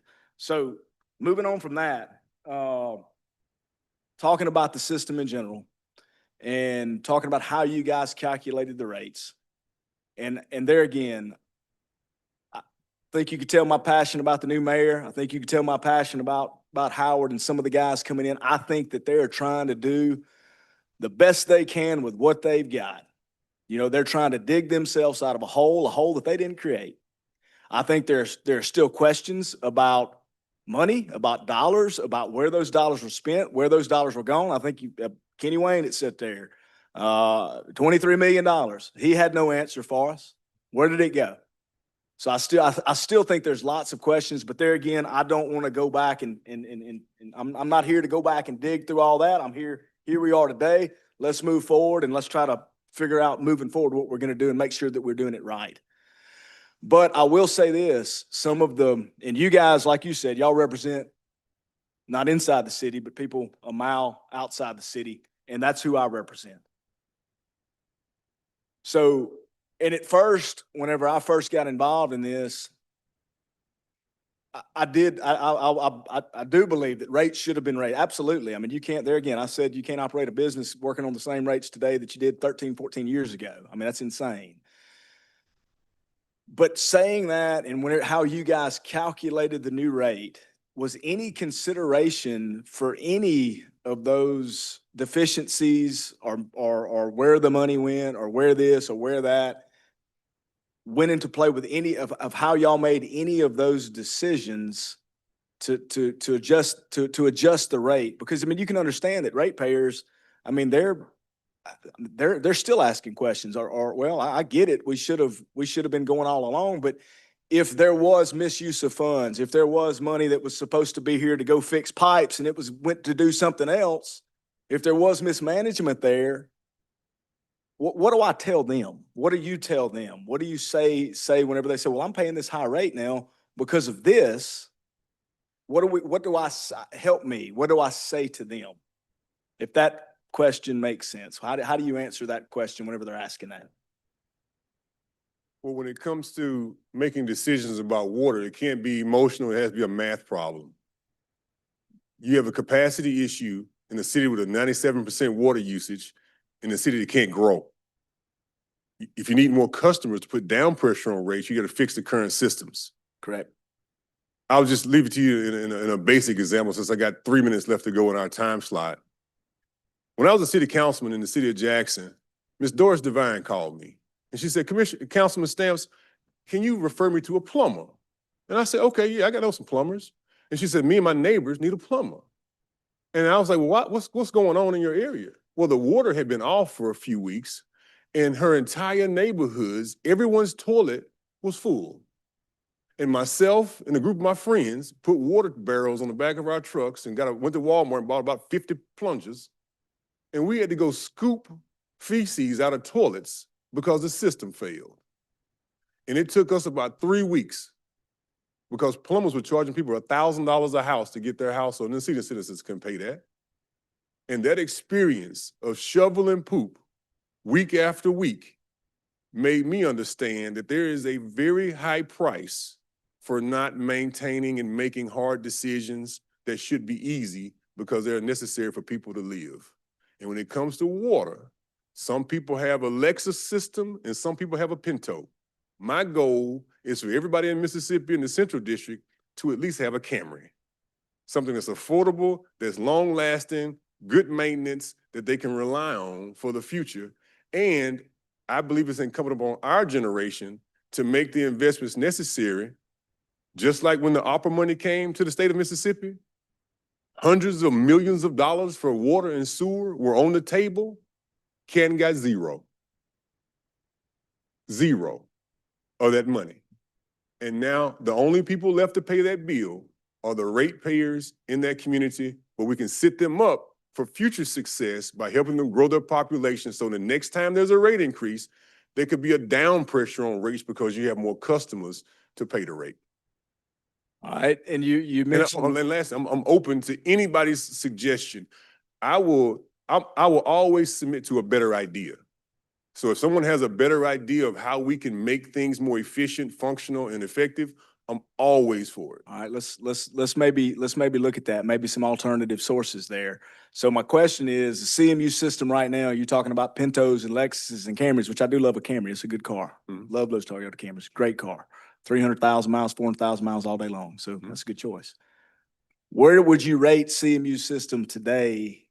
Where they're sitting with what you know, where would you rate their system right now today? What would you say they're at? I would put it compared to all over the state of Mississippi and other systems that you guys deal with.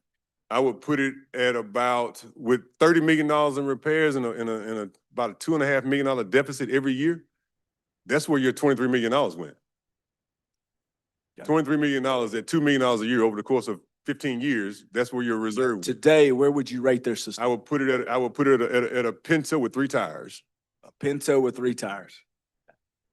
All right. Well, I would say that some of the but in 18 months to 24 months, you'll probably be at a Corolla. Okay. I'm tracking. And Corollas are good. We back on Those are good Toyotas. cars. It's a But good the car, goal good gas mileage. is to, within 10 years, get to Right. a Camry. I understand. And we asked the questions earlier, and like I said, there again, the members and the new board members and the makeup of CMU, I think they're trying to dig themselves out of a hole. And I asked, I said, well, do y'all have a plan? Is there a plan? There wasn't necessarily one. Well, there's a plan. There's a stipulated I agreement. that's understand. But I asked the question and there was not one today. There's not one that they could put on their website. There's not one that they could show citizens and people that live in It's the, right there. well, you got it. It's a stipulated agreement between the Public Service Commission and CMU. This agreement is the plan that everybody can look at. Well, I wonder if read, they and didn't follow. have that because they sure didn't say that there was a plan That's why today. that's the plan. Legal, binding, and ruled on. Well, how long, let me ask you this, how long that plan right there till some of you understand, people that you represent, people that y'all need to answer to, the people outside the city limits of Canton. I mean, they have sewage, they have pumps in their backyard, they have sewage flowing into their lakes, they have issues today. That's right. What does your plan say? How long is that gonna be till that gets fixed? From your plan? The stipulated agreement has measurable outcomes over a period of time. And I'll let Jeff kind of walk through the end of it. I don't know if I have a specific answer. I think what the staff's job was to give them the revenue to allow them to do the things that they've identified that they need to do. Again, the reserve portion of that stipulation was to make sure that all of this rate increase is not going to just every day running the system. Some of this rate increase has to start going to that rainy day fund or whatever you want to call it. So that was our focus, to make sure that they have the money that they, that the revenue requirement demands. Now, as far as landmarks or benchmarks to measure that success, we have that with respect to these capital improvement projects in the stipulation that Commissioner Stamps is talking about. All right. And you want to talk about outside the box ideas, okay? Another alternative, something different.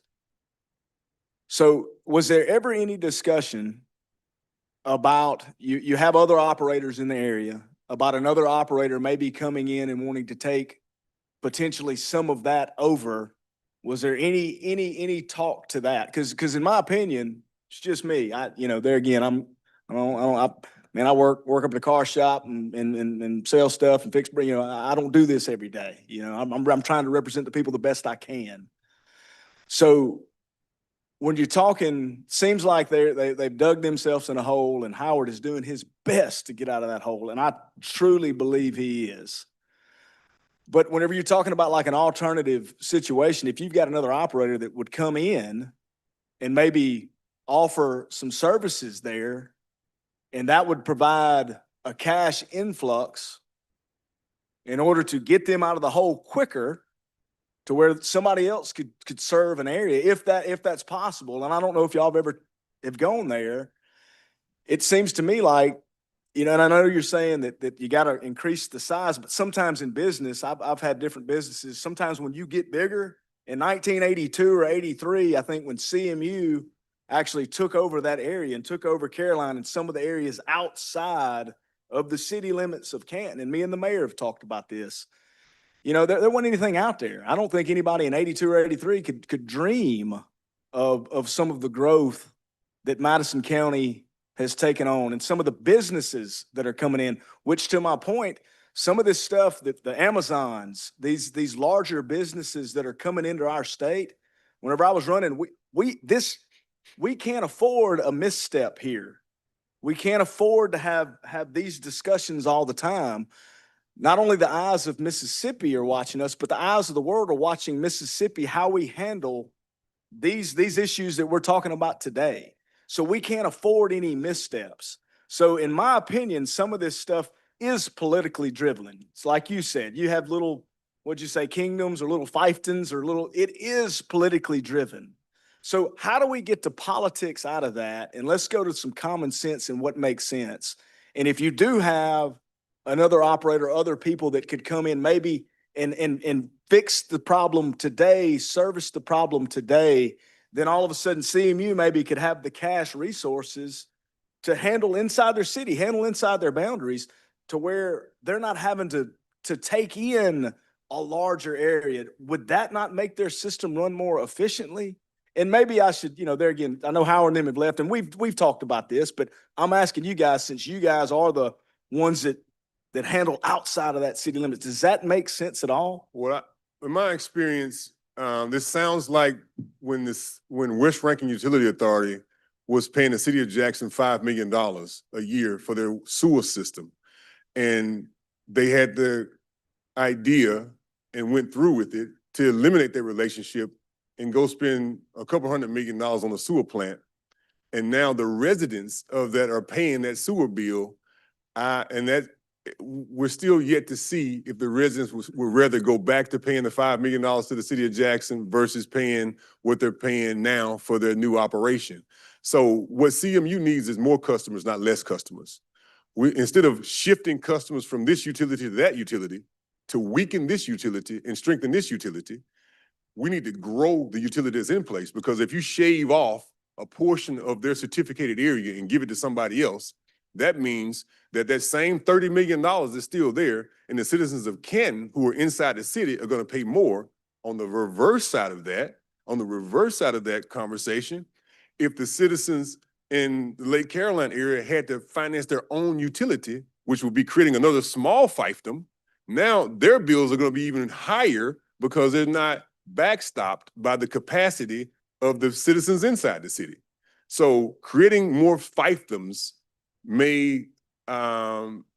it's yet to be proven to be effective. What I know is effective is what San Antonio has done.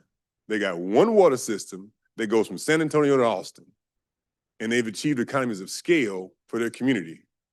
It's still yet to be proven if you can build a population density necessary for Mississippi with fiefdoms. There again, I'm tracking with you totally and understand what you're saying. But in regard to CMU, City of Canton, some of the resources coming in, you do have some other players that are coming in, like an Amazon, Amazon, some of these guys that are going to affect their bottom line. That's a huge ratepayer, I would think, for CMU coming in. So I guess the point is, I want to make sure that they're able to service them, take care of them. It's the Cadillac system for some of these new businesses and new entities coming into their system. But you're talking about fiefdoms and this, that, and the other. Some of these when we're strictly talking about water, there's other players that are operators in there. That's all they do is water.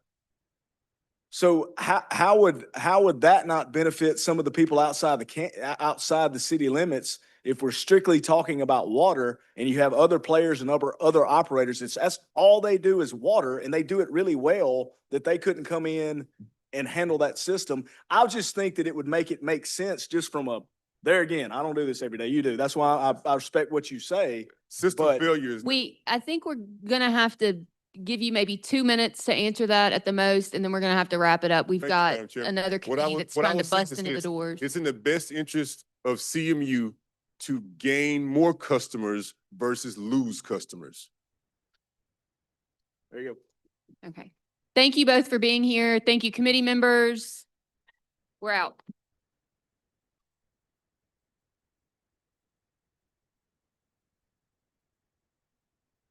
Yeah.